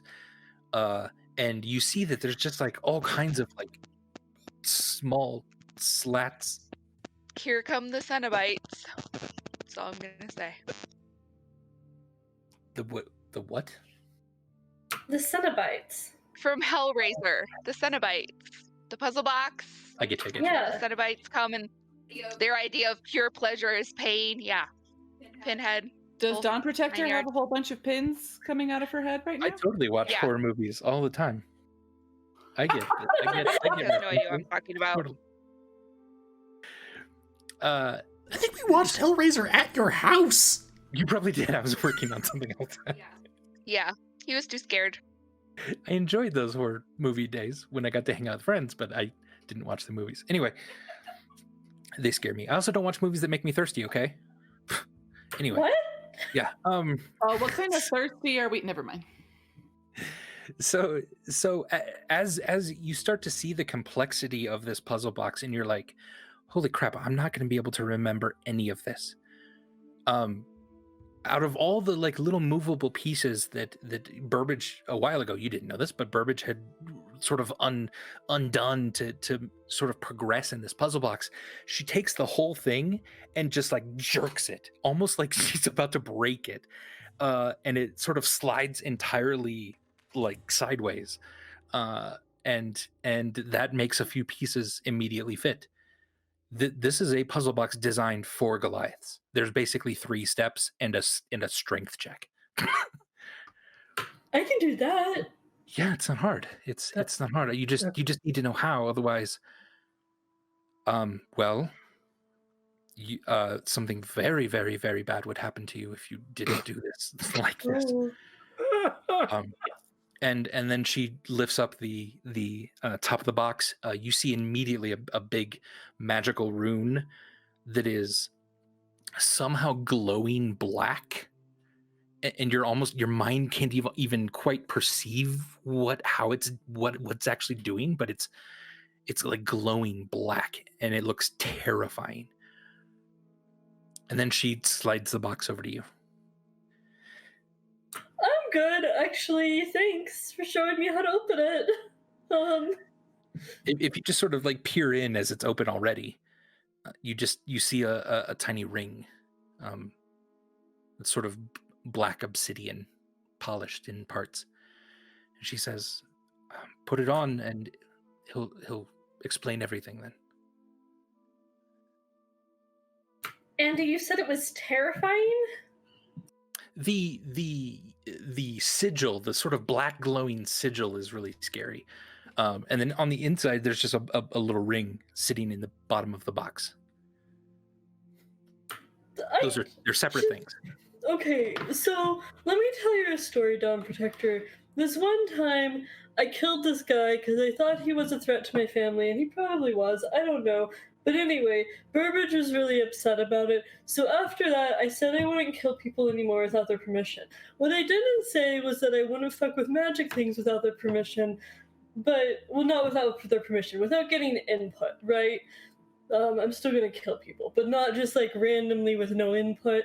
You understand? what I'm saying. I didn't say that about magic stuff, but I probably should have, so I'm not sure I should put this on my finger, because that rune is really fucking creepy. Right. The rune doesn't matter now that it's been open like this. It's totally fine. Don't worry. You just shouldn't open this box any other way than what I showed you. But if you have to put the ring on, you're the only one that can now. I can't put it on anymore. What does putting it on do? It allows that little man in the box, to talk to you. Yeah. Okay. And I guess that's probably what I want. I don't know how it works. It's magic-y. I thought he was dead, so I don't understand who he's living in a box. That's weird. I'm really confused. He was alive like a few months ago. Yeah, well, things change. Okay. I feel like also I guess Charity is. Stormbringer will- I feel like Stormbringer is doing this at Stormbringer volume.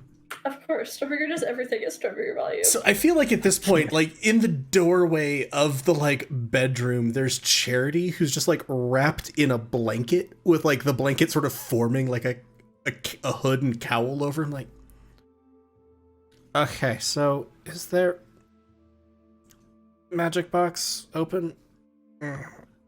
You can go back to bed, Charity. I've got this. You look really sleepy. Wait, isn't Stormbringer in the other building? Or wait, No, they came back to this building. The main, yeah. Gotcha. Yeah. It's okay, Charity. Go back to sleep. You see Burbage chawing on some ears of corn behind Charity now, kind of looking in like, what are you doing? It's hard. It's not cooked. Go away, you guys. Charity's gonna like. I'm trying to have a moment with my ex-girlfriend. Charity's gonna like. Is there like a metal surface in the kitchen? There is, yeah. There's a bonfire on it. Okay. You have like 45 seconds before I fall asleep.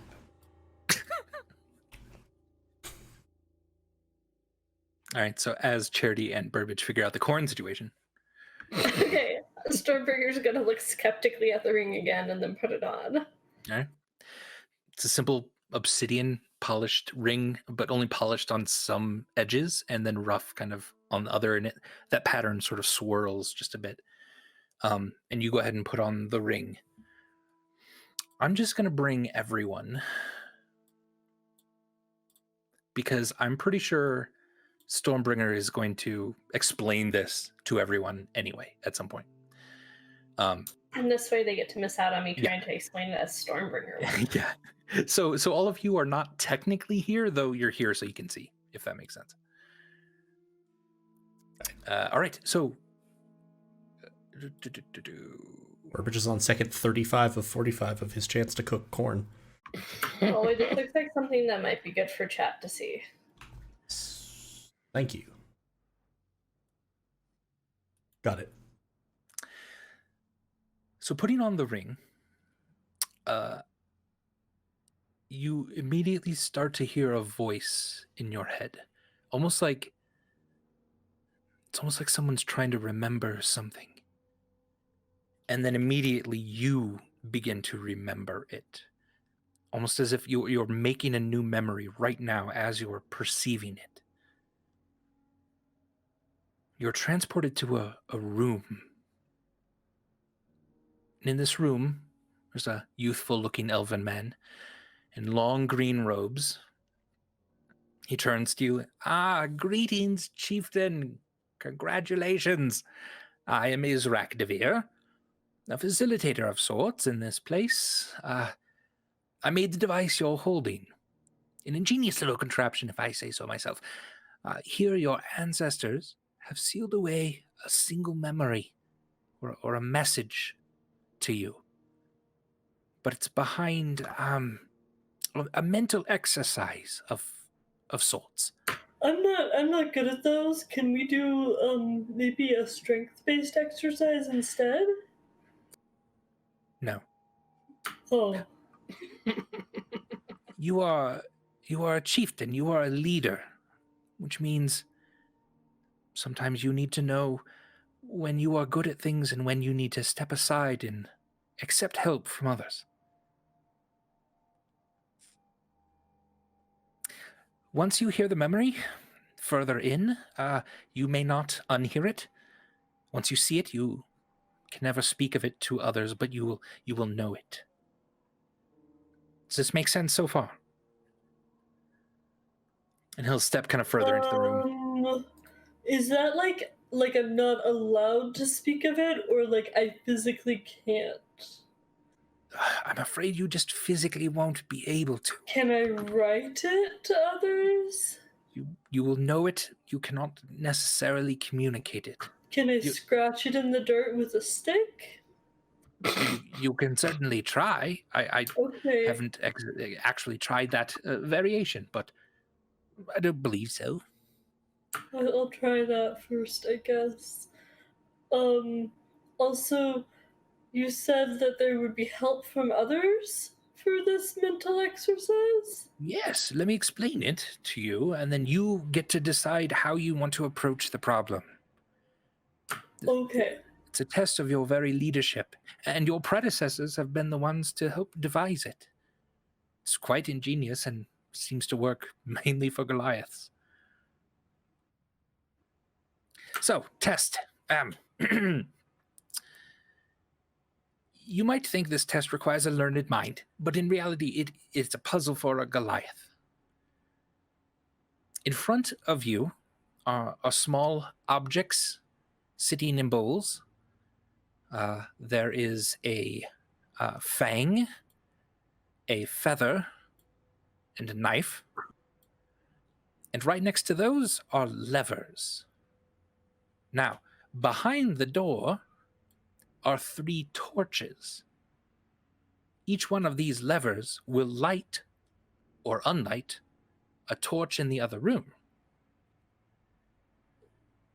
What you need to do is to figure out which one does which, and then bring that little item and set it in front of the other torches. Here, I'll show you. And he goes up, and he opens the door, and you can kind of see in the other room here, there's 3 unlit torches at the moment, and then 3 bowls in front of them. And he'll shut the doors again. Oh, so like I need to match the lever to the torch? Exactly. With the item? Yes. Okay. Now, Andy, can I just have you yell wrong lever in that voice? wrong lever! Thank Is that you. better? Yes. Okay. So, Stormbringer, this is the important part. You know the kind of test this is, and you know whether you'll be good at it or not. You may enter this room twice before the box will shut you out and change its configuration and not quite let you in without a struggle. So, if you want to leave and go talk to your friends, you may. Come back with the solution in mind, and then try it out. What do you say? Why can't I just open the door and look through it while I'm pushing the levers? I'm afraid that's the puzzle now, isn't it? No. And he's got a You said the real big puzzle- smile. You said the puzzle was about matching the levers to the torches, so I can just open that door and look through it. I'm afraid it won't quite work that way. Will the door not open, or are you going to try to stop me because you're really tiny? Listen, you can open the door whenever you'd like. You can only open it twice. Wait, this door I can only open twice? Yes, exactly. So why can't I just leave it open while I do the puzzle? The levers don't work unless it's closed. Don't you think I would have thought You of this? didn't say that! I'm quite clever. You My have name to is say all Israk the Devika. rules. I know who you are, dude. Oh, I met the other that's- you, except you were like a brain in a jar then. That's horrifying. Did you not know that you were a brain in a jar? No. I guess you must have put yourself into a jar after you made this you. Oh my god, why would I do that? And he slumps to the floor. Oh no. Oh, Fatality. I don't really fully remember why you did it. My friends Ooh. probably would. I'm not even why would I just be am I so in And he just sort of mutters to himself as he's looking at the ground. If you want, you feel you could come in and out of this room as you please with the ring on. So if you want to go out and talk to your friends, feel free. Or if you want to try it, feel free. I don't understand this puzzle. Do you want to know something else about you? No, that's mean. I'm being mean. Anyway.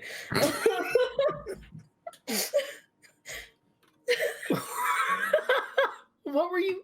I was gonna tell him that he's dead. Also, Oh my gosh. Sure. I shouldn't be mean just because he made a puzzle. Yes, you should.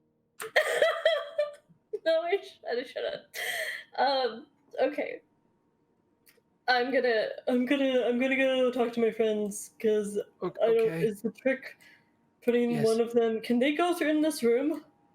They can't see this room unless they're wearing the ring in the box. But One of them has really small fingers, so we can probably wear the ring at the same then time. it might slip off his, their tiny fingers. I don't know.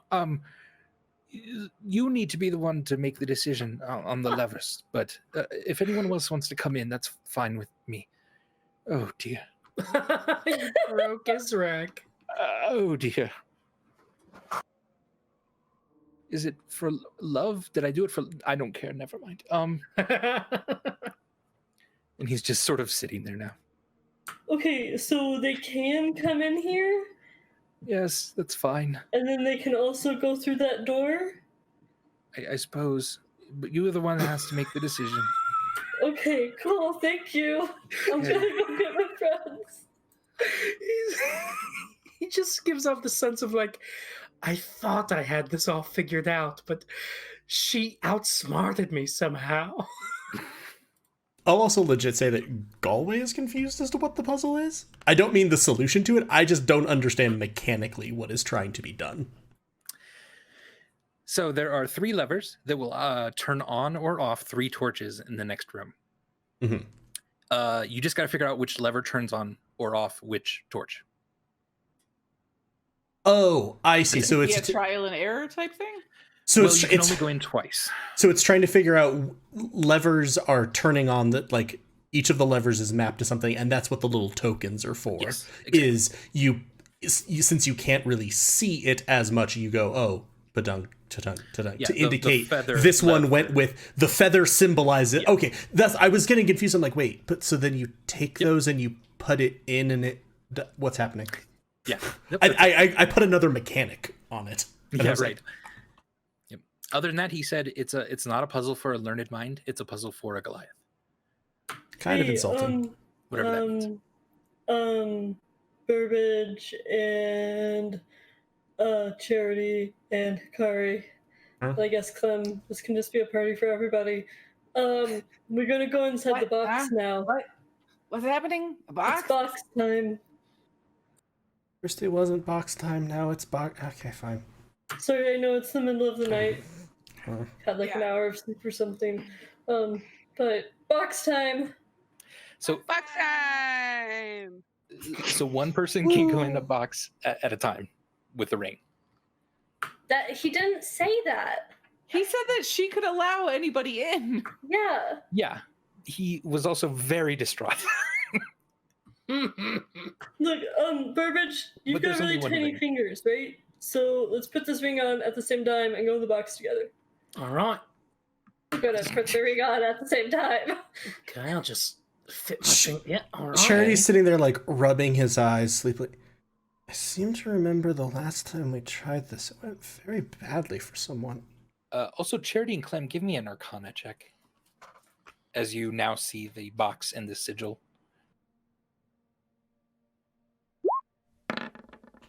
Add a Oh, that was your roll. It just didn't roll my die. I'm like, Yeah. how did an 11 turn Become an into an 8? Yeah. Actually, I'm gonna burn 1 sorcery point and re-roll that. Okay. Nope, it's over there.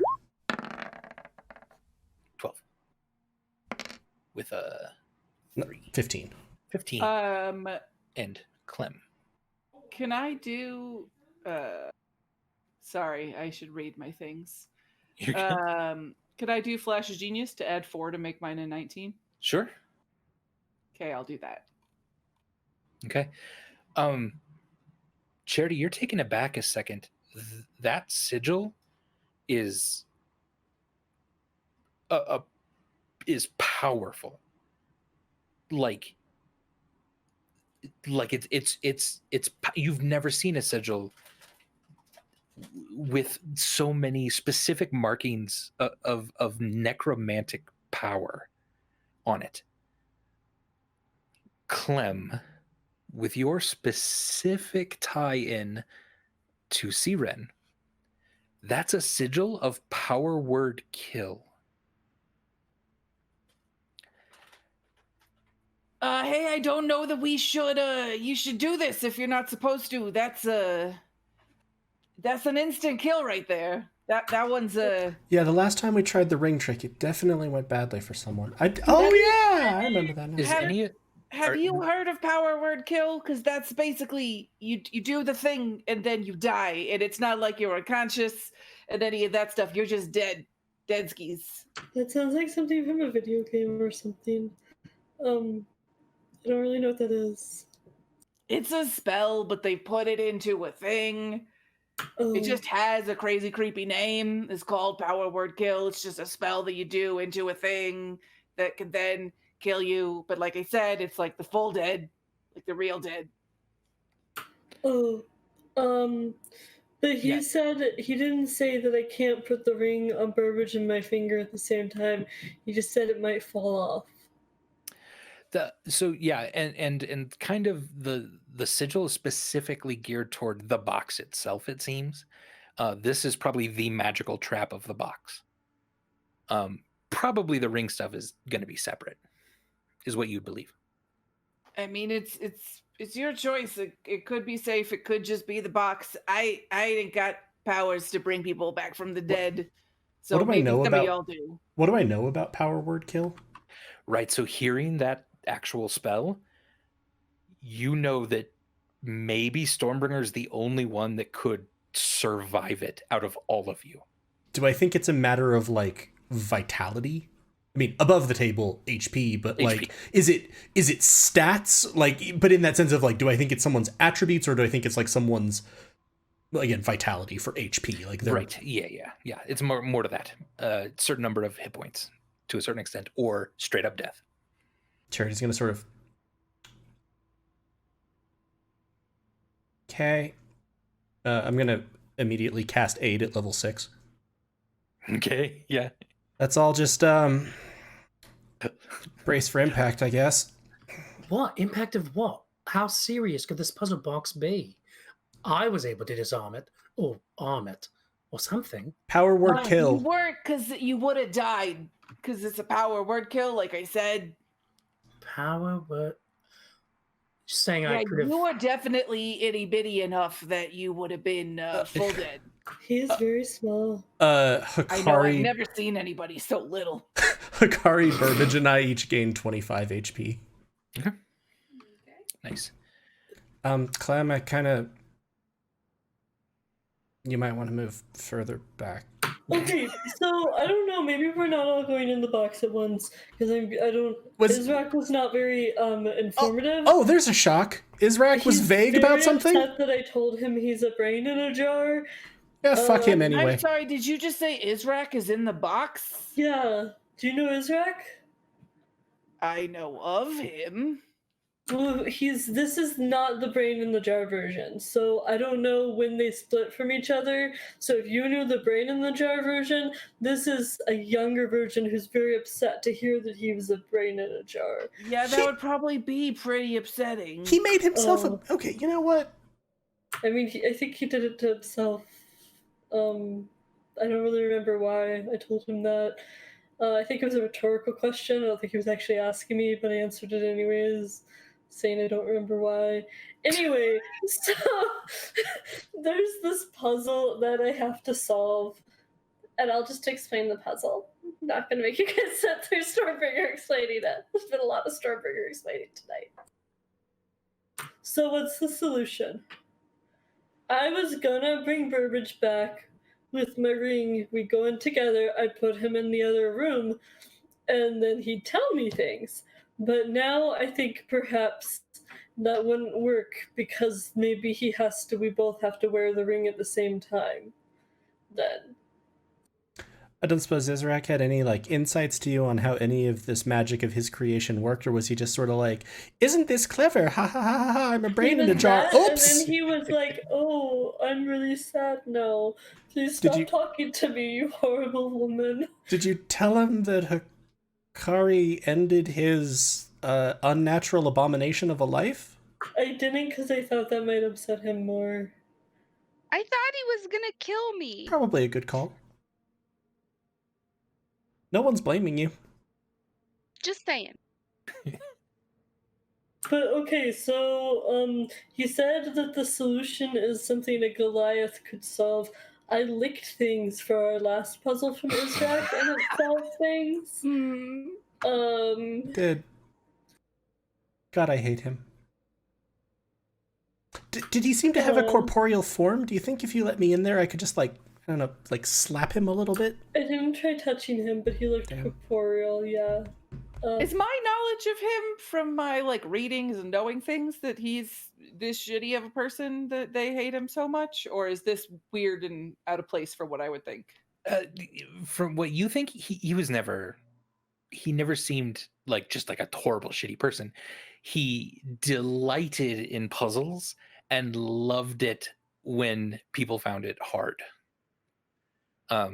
So he would always kind of throw weird things in there. Probably also had a little note somewhere, a line in your notes of not the best communicator. Yes, also that. Which honestly seems where a lot of Charities on Bridge is. Does someone want to go in the box? Check it out? Or do you want to try it, Stormbringer? You got a plan? Well, my plan was to put Burbage in the room and have him tell me things, but I don't think that's a good plan anymore.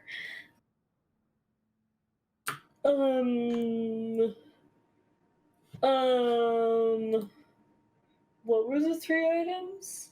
I have that written down. A fang, a feather, and a something.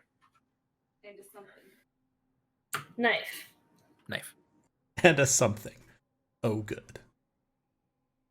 So, Charity, what's the solution to the puzzle? Or Burbage? You're both good at puzzles. Is it licking something? Lick each lever. Use the knife to threaten Isaac until he tells you the solution? Oh, maybe. He did say it was one that a Goliath would solve, and that sounds like a Goliath solution. What were the 3 objects again? Sorry. A fang, a feather, and a knife. I was really waiting for Andy to call it a fife. Fang, feather, fife. Fang, feather, fife.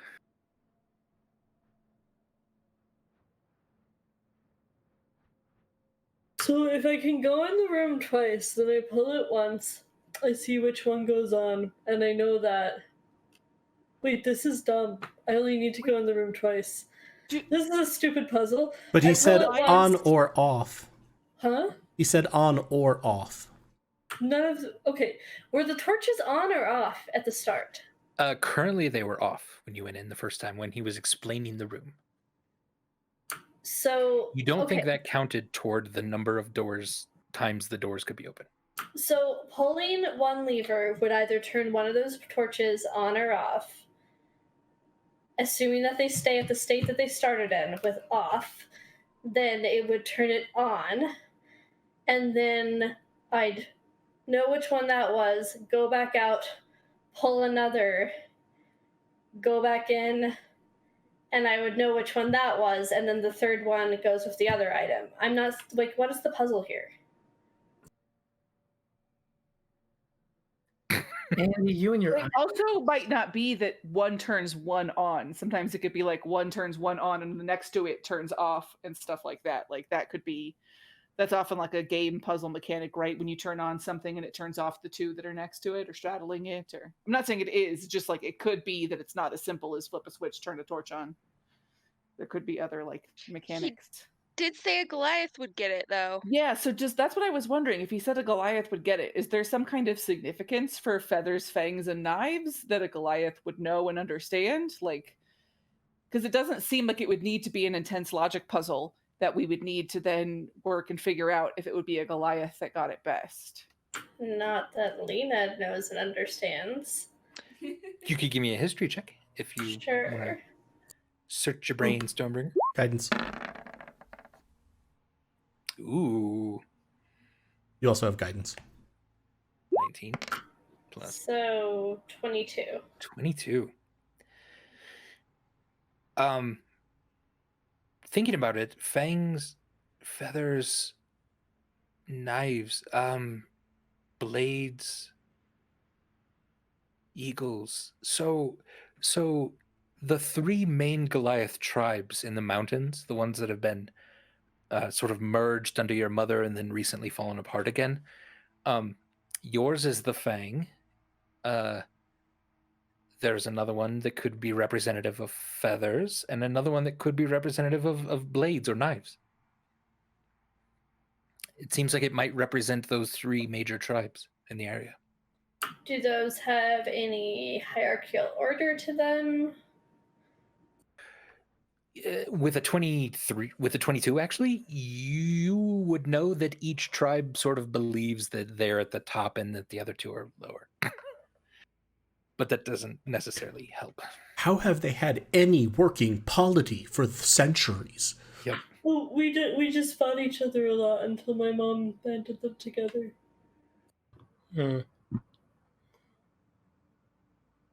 How It long was a good time. has this puzzle existed? I think a really long time. Well, I mean, how old was Israk, I guess, before he turned into a brain in a jar? He looked pretty youthful in there. He was old, right? He's a really old elf. Yes, even before he was a brain in a jar, he was incredibly old. So probably a really long time then, like Israk's lifespan, I guess. So presumably the solution predates your mother's unifying the tribes. Yeah.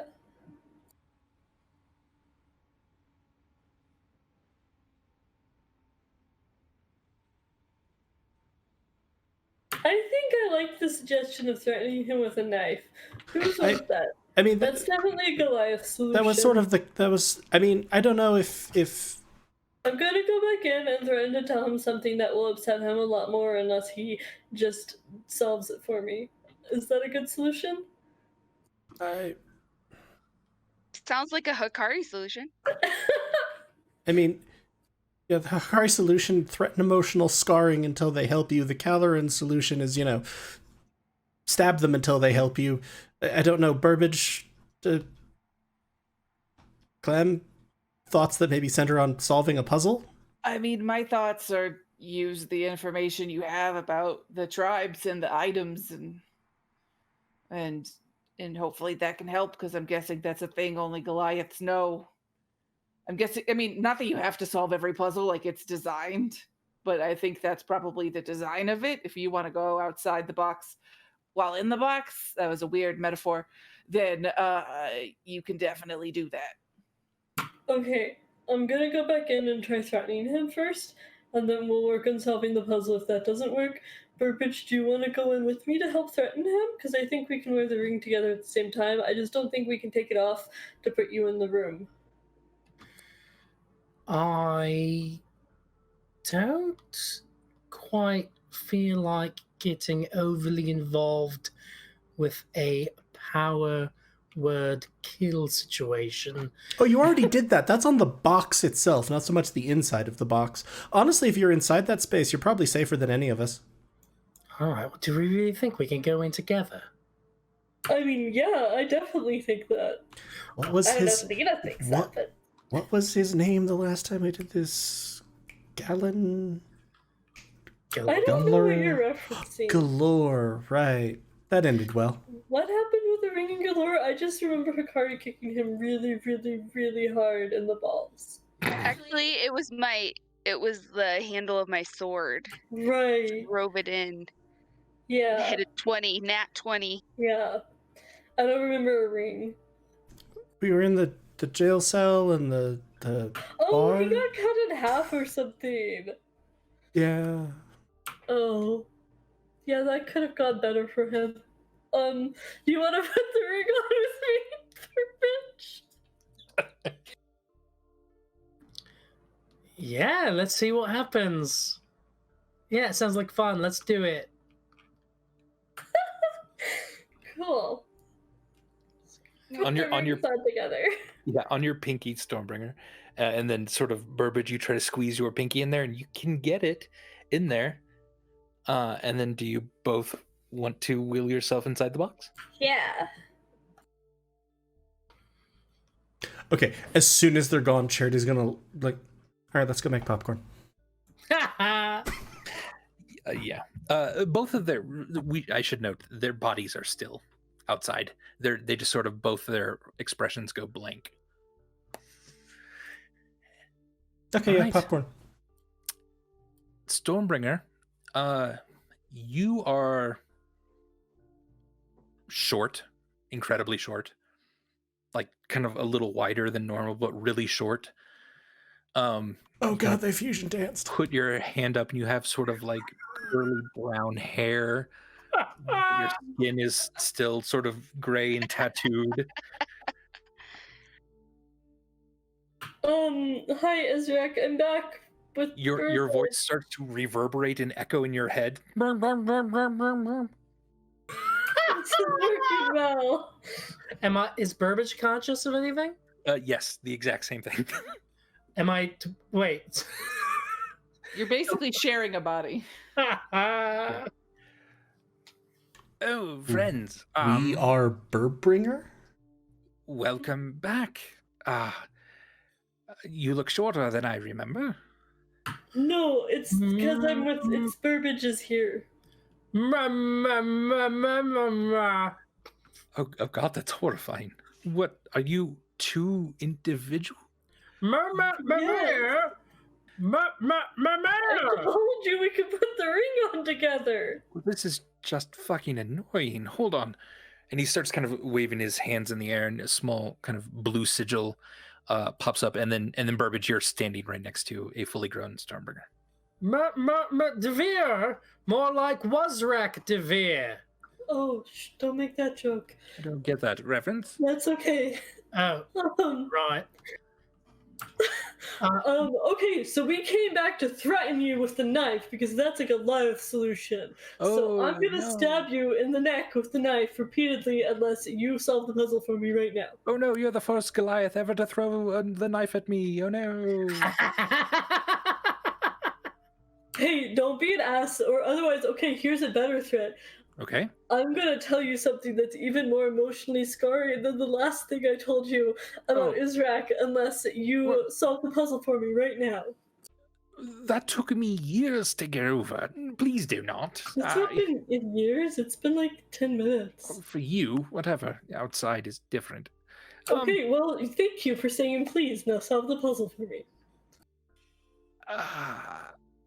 Okay, well, here's something your predecessors didn't know. And maybe, just maybe, this will go a long way to you not ruining my gentle psyche. If you were to open the doors and then shut them, the configuration of which lever goes to which torch completely changes. Well, that sounds like an impossible puzzle, then. Doesn't it?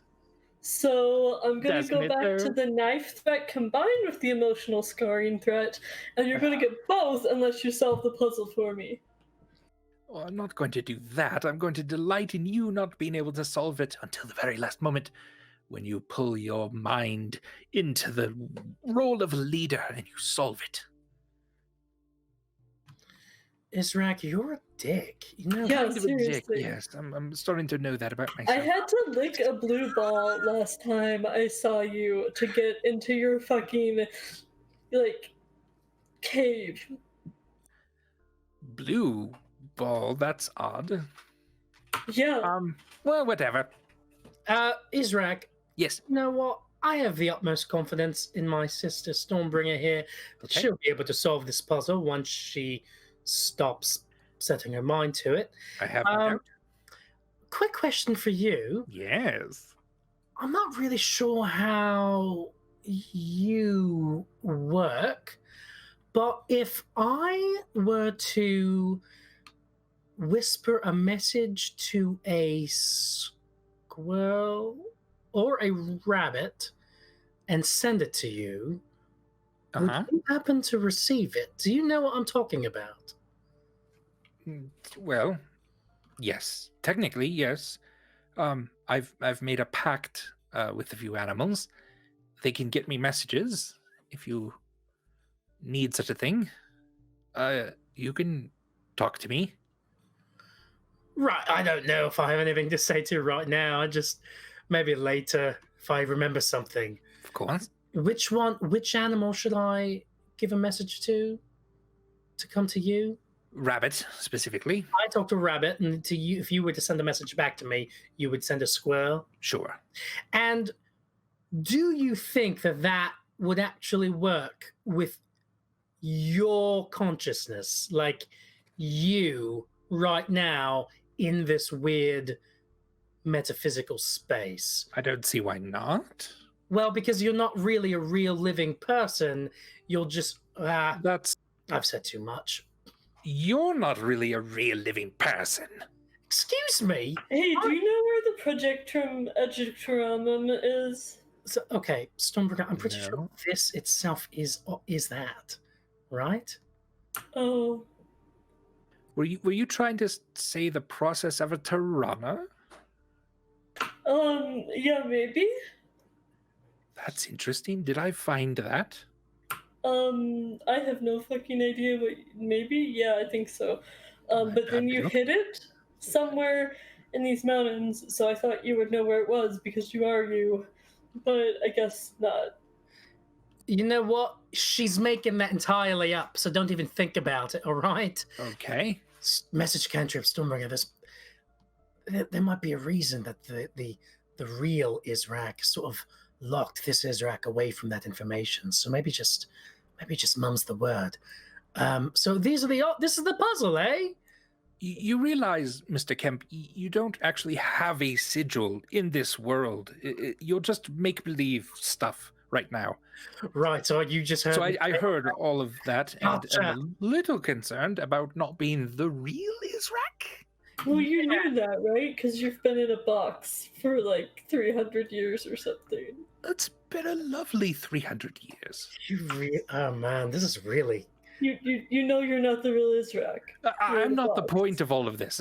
I feel like we're focusing a lot on me, and I believe you should focus on your trials ahead of you. Right, okay, so I think the solution is you stick them all together and then put them in the room. Okay. Give it a try. Pull whatever lever you want and open the doors. Correct? Is that the solution, Israk? Cannot say it, nor would I. Because it's a metaphor for leadership.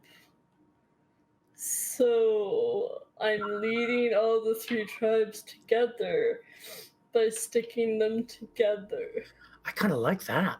Yeah, can we do this as an essay instead? I'm really good at bullshitting on essays. I'm not so good at bullshitting logic puzzles. Well, whatever you decide, pull whatever lever you want, take your items, and open the doors. That will be the first time.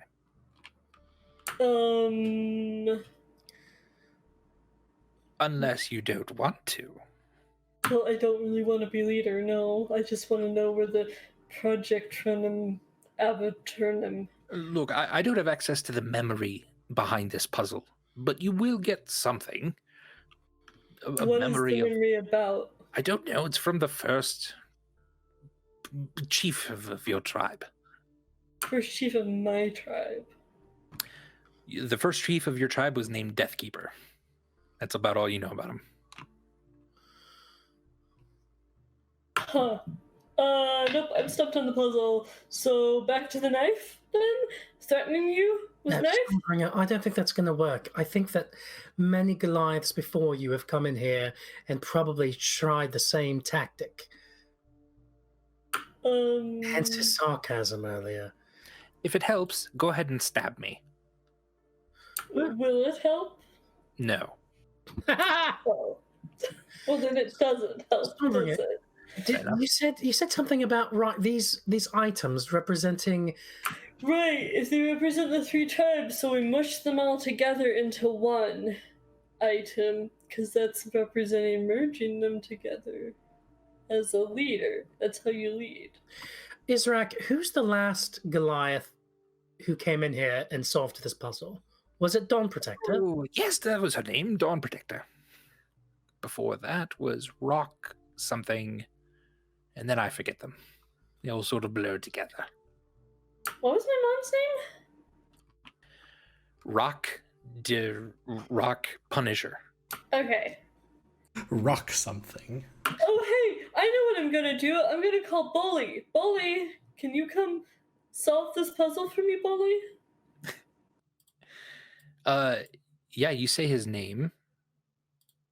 And poof, a giant bull sort of appears. Hey, I have a puzzle that needs to be solved. I'm not great at puzzles. Burbage doesn't see the bull, right? Yeah, he sees it. Oh, I do. Oh, yeah. This is sort of weird, though. I am not corporeal. Oh, it's okay. I don't think I am either, because I was inside Look, Burbage. my horn goes right through my hoof. See? Yeah, that's weird. What am I doing here? Trying to solve a puzzle, Bully. Maybe Dawn Protector mentioned it too at some point, hopefully. Oh, the puzzle, yes. Did she mention Dawn Protector was... I didn't talk to her much. Yeah, you've said that. Did she mention the solution? No, you're not allowed to talk about the puzzle. Okay, this isn't like Fight Club. No, I mean, you can't talk about it. It's not... there's magic associated with it. Bully, if I put you in that room over there, if I have you go in that room, can you tell me what's happening without it counting against me, Israk? Because I haven't gone in the room. Bully has. Oh, well, you can certainly try. Israk, I'm gonna fucking tell you the emotionally devastating secret if you don't stop fucking around. You promised not to. I gave you I did not promise anything. I don't like this. Look, if I put Bully in there, does that count against me as one of my times? You will open the doors. What, is it opening the doors or is it just going in the room? I thought you said it was just going in the room. You can open the doors twice. I've shown you the room once. You have 2 times when you can open these doors again. However you want to deal with this is up to you. Okay. Burbage, what's a metaphor for leadership with these things? What is it? A feather, a fang, and a knife? Yeah. Well, because they represent it has to be something Goliathy, like, because I feel like we could go at it at the And angle hence of, not a like, metaphor. trying to logically figure out, like, well, if we stick in this and look at this and see which one does this, like, I don't think that a Goliath would do that, but I also don't know what the other solution would be then that's like Goliath based. That's not just violence. I tried I figure it violence. has to do something with the knowledge, but then what do you do with that knowledge? I already forgot the mechanics of the puzzle, so I'm doing really great because I know that there are items and that there are levers and torches, but I also keep forgetting what the point. Like, I've now forgotten what the point of the puzzle is. Like, is it to get all 3 torches lit, yep, or same. to know what's doing what? Because there's a very right to know which lever activates which torch, and you mark that by putting the right like feather fang or knife in the right bowl. Okay, so basically it's like right now there's feather fang knife next to each lever. If Right. I pull the fang lever and I go and I see that the fang lit is the fang torch that torch is lit, I know that that's where the fang will go. Correct. because you're actually like bringing in the objects and putting them into the. But we also know that he just said that every time the doors then close, the configuration changes. It Wait, reassigns. but does Yeah. the item still, if you put the fang in the, like if I put the fang in the one that the fang lit that time, it would still stay with that one, right? It would be in that bowl, but the configuration would change. It doesn't guarantee that that one would change. It may stay the same, but perhaps it doesn't. Oh man, Stormbringer. If there's a metaphor here, it's that good leadership is fucking impossible. Because everything is always changing all the time. And so, what's the point of even trying? Are you saying we should just leave? No, I don't know what I'm saying. I just don't want to be here anymore. I don't even know how a rabbit or a squirrel would get in here. I guess maybe I could bring one in. Should I go get one? No, I don't think it would help. And I think Israk here is like in sort of like a weird simulation within a simulation sort of situation. And I feel really bad about sort of confronting him with his reality. Well, I think he knows that, right? There's usually not this many people here. This usually goes much quicker. How do I leave, Israk? I don't know. How'd you get here? We put his ring on with me. Oh. Oh no. I'm trapped here. Well, you can both leave. I don't know how the bull got here either. Is I that called the bull. okay? That's weird. But okay, well, you can all leave whenever you want. Stormbringer, let's just put our fingers in the ring again and see if we can get out of here. Okay, yeah, we can go back. Let's do that. The bull comes over, starts to try to put its horn in the ring. Bully, no, you can just go. Oh, okay. So you two kind of have the ring on again in pinkies and stuff, Yeah. and you try to go back. Yeah. All right, Stormbringer, give me a d20 roll.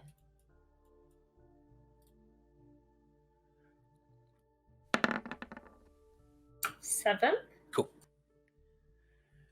All right, yeah, you both pop out again. You're sitting on the bed, like you were in your, in the room.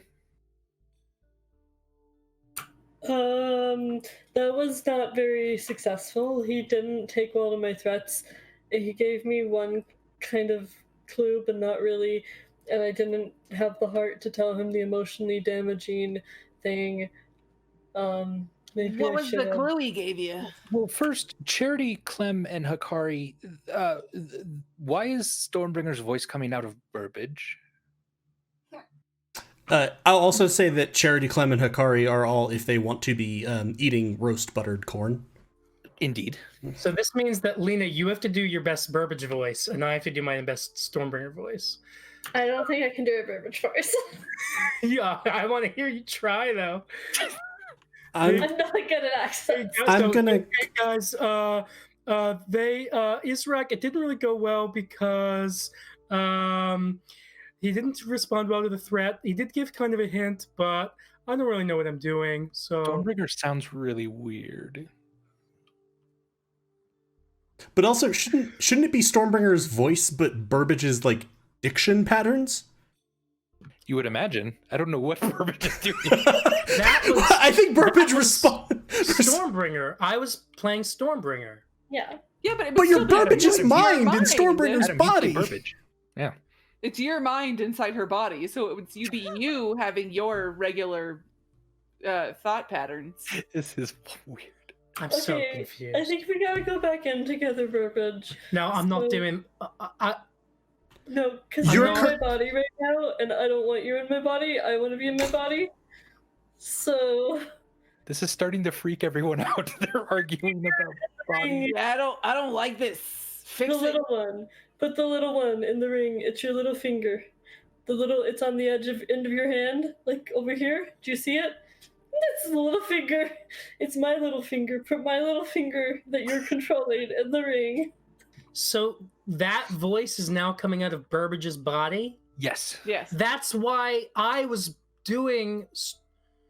Like, there's no point to the body change storyline on a podcast unless we do each other's voices. But we don't weren't, let we that weren't go. debating the voice. We were debating that the diction pattern still felt very much like Stormbringer, not Burbage with a Stormbringer voice. Yeah, it should be Burbage's thoughts with the Stormbringer voice. Should have been like not Stormbringer Burbage's voice doing like, oh, Yeah, hey that's guys, why I Israel. told Lena to do a Burbage voice. I don't know how to do Also, a you Burbage's can't command people to do accents when they're uncomfortable with it. But you can't tell me not to do Stormbringer's voice when that's the voice. We are hearing about it. Her voice. You can do whatever you want. Her voice with your words.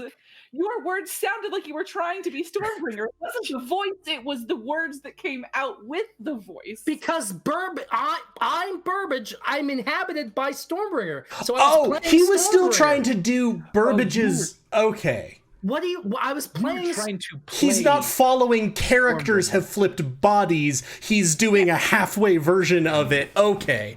Okay. Now it makes that was sense. very confusing. Yeah. Now. You're telling me. I understood it, Adam. I was confused with Thanks. you. Like, Let's clear this up. How about Adam play Burbage in Stormbringer, and Lena plays Stormbringer in Burbage? so then, but Yeah, for that's podcast what I was purposes, doing. then it's just the same.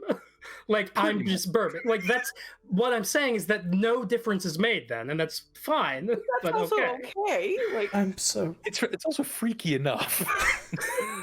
I also feel like we've extended the side arc of an unintended consequence out to just like a level where Charity is just like, fuck it, I'm making more corn. I mean, it's fitting that like our meta level confusion is just as like fraught as the characters like. Okay, what is happening? So just for a second here, Andy. Yeah. Did you have the same read of this that I think Rachel and I did, where Adam plays Burbage, Burbage's mind is now in Stormbringer's body, so it should be Burbage's diction patterns, speech patterns, with a Stormbringer voice. Yeah, and I now also get what Adam is. Okay, yeah, and I get the Playing flip that Adam did as well, and I was just like, you understand why I was like, what? Yeah, I got you. Yeah. Can we move on from arguing about the body swap? Arguing about Freaky Friday logistics.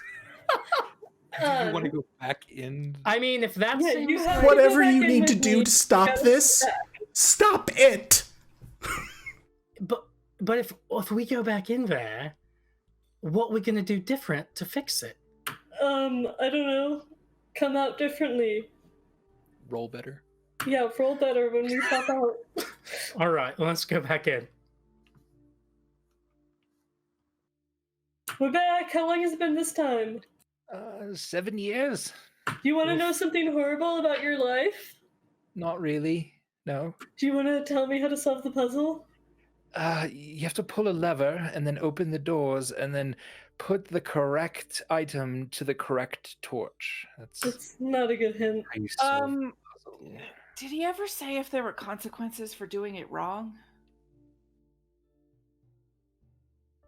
No, but if I do it wrong too much, then I can't solve it or something. Okay, but if you just light one and then you see what it is, you put the thing in, and then you put in the other two, and then if it's wrong, just flip the other two, and then it's right. Right? Like if you do like the fang and you know which torch the fang is, you go No, put fang in it, and then you just put feather and knife in the other ones, and if it's not correct, can't you just swap feather and knife? Wait, yes. That's a great suggestion, Rachel.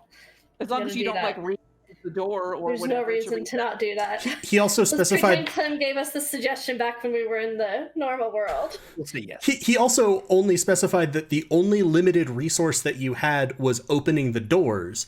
And that's why I was saying I got confused because I'm like, wait, the point of this puzzle is just putting the right things in the right bowls.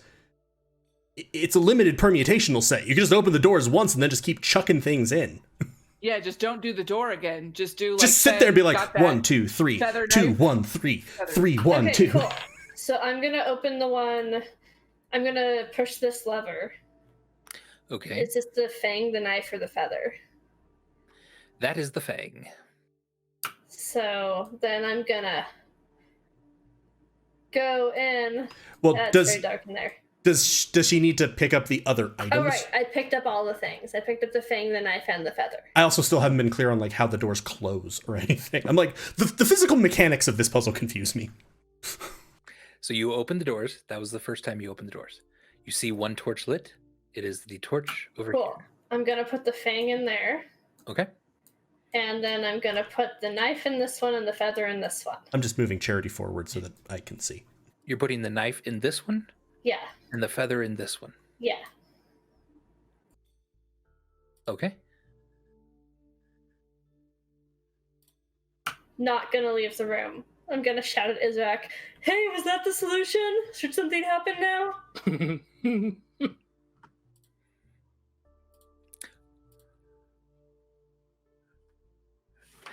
So you hear in your head, Chieftain, the burden of leadership is akin to pushing a boulder up a hill. One false footfall, and the boulder unstoppably returns to the bottom. The stone is heavy and you grow weary. What strength is left? The trick is to place loved ones under you.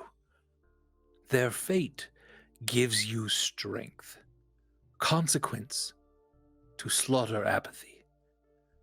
One does not lead because they are born to it, but because they alone see the requirement for it. Not Are you telling me to crush my loved one's voice in my head? Not directly. Not all love is weakness, Stormbringer. I don't want to crush my loved ones. Love can be strength. Did I win? Congratulations. You got it right. Okay, cool. I'm not gonna crush my loved ones, though.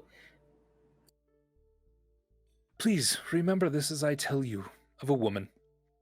She walked barefoot, emerging from the forest line south of our camp. She sat by the fire in the snow, warmed herself, and said not one word as we gathered round her slowly, compelled to hear a story. She lifted her eyes to me, spoke into my head, and showed me what I now will show you. And your vision now is kind of thrust across mountains. You're flying over tree and stream. It's evening and the sun is set on your right side at the moment. She knew of our pact with the Twilight Temples and the creature called Formidian. She knew that we, long ago, traded away death for secrecy, a place to hide the valuables, the secret knowledge, the sharpest weapons so that no one may get their hands on such things. We didn't know the double meanings Formidian asked of us. We never understood that his bargain tied the bodies of our fallen to him. It is why we began burning the dead. It is our greatest shame that we secret away behind ritual and tradition. And this woman gave us hope. See, she told us of one who would break the link, as they would come looking for knowledge in the shadow realm of Formidian. One whose weapons would lay many in the ground and whose heart would raise a few. She will be forgotten, expelled, and she will return. And only you and those chieftains after you will understand to even look for her.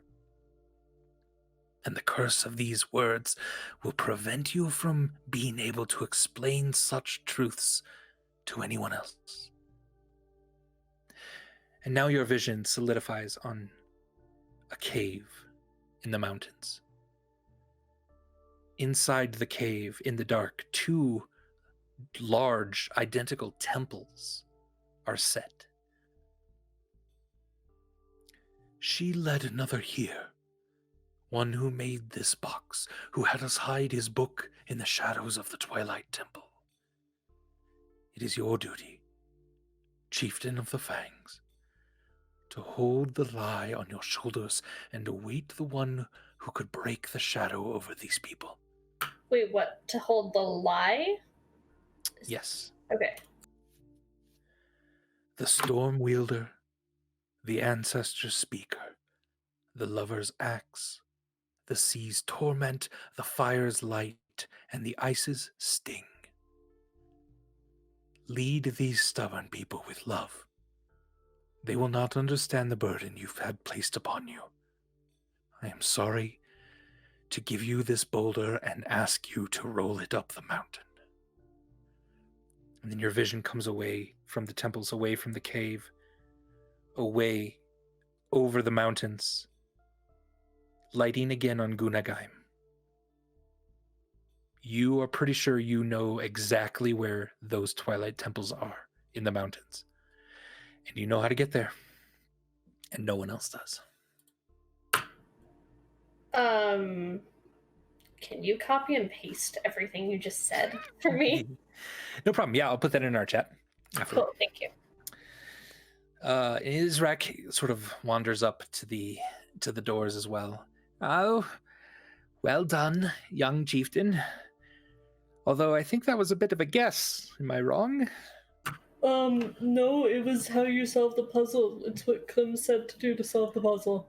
Listen, sometimes being a leader means you get fucking lucky. And that's okay. But it's also how you solve the puzzle. That's what Clem said. Yes, that's exactly how I meant my puzzle to be solved. I'm so glad. Not through emotional blackmail. Nope, me too. Well, it's been lovely. That's it. I'm going to go to sleep for another few hundred years. Can you make sure that Yes. when Burbage and I go back this time, we're in our correct bodies? Because if not, I'm going to have to come see you again, and I have gotten the impression you are sick of seeing me. Oh, that's right. You were switched, weren't you? Okay. I'll do my best. Oh, the ring. Keep the ring. It's handy. What does it do besides take me here? Well, it's... Actually, I don't remember what it does. It's handy, though, I think. Anyway, Hey. congratulations. I look forward to your predecessor after they kill you. Goodbye. Predecessor? Successor. You've Successor. had a hard day, okay? He's had a hard day. And you are thrust back into your bodies. Go ahead and give me a roll, Stormbringer. A d20. With assistance from Israk? 14. You are both in your original bodies. Hey, Clem, your thing that you totally said before we went in there solved it. Hey, that's great. I love puzzles. Yeah. Fucking lucky. So But hey, whatever. It's good. now I know where.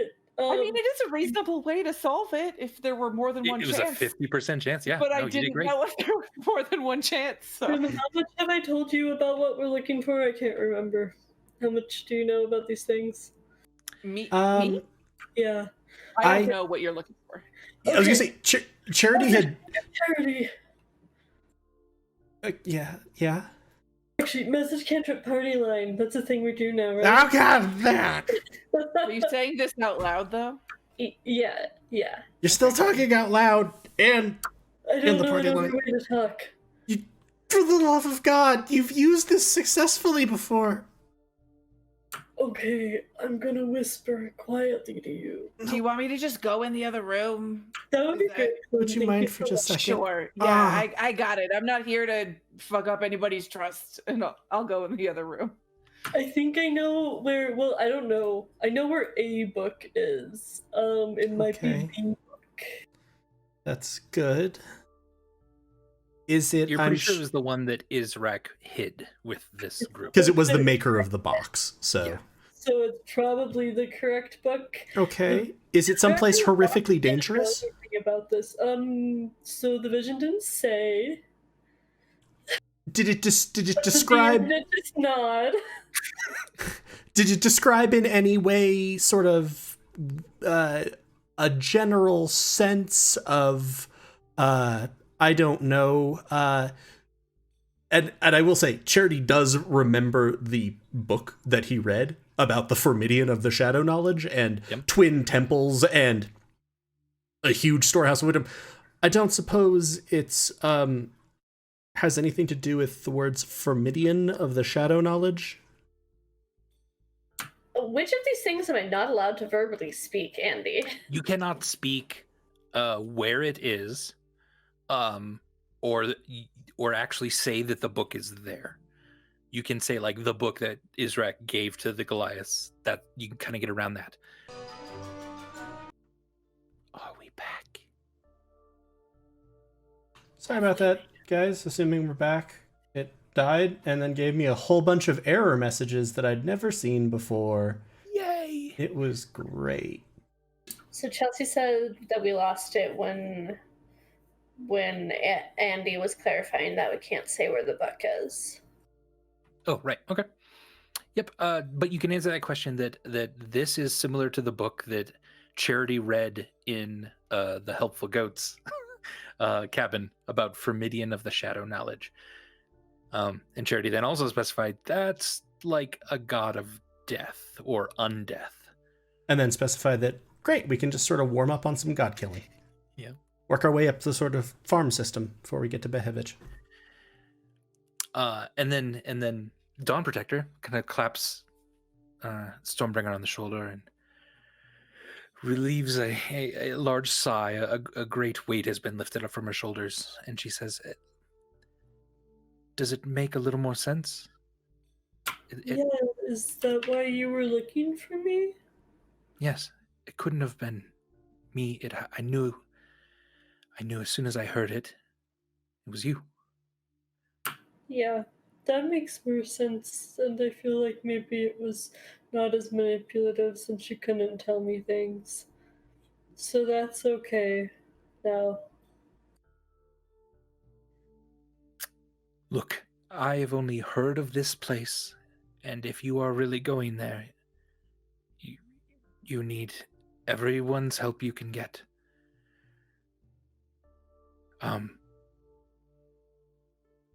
I'm not maybe as strong as you, obviously,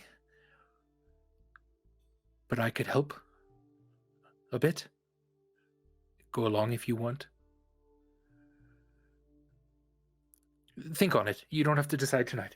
In fact, we should all get some sleep, I think. Seems like Stormbringer has a lot to think about. And then she'll kind of get up and actually, if you sort of stand and kind of start to walk out of the room, she kind of motions you back to the bed and says, this is your room now. I will sleep with your friends out there. I have some blankets. I'm fine. Okay.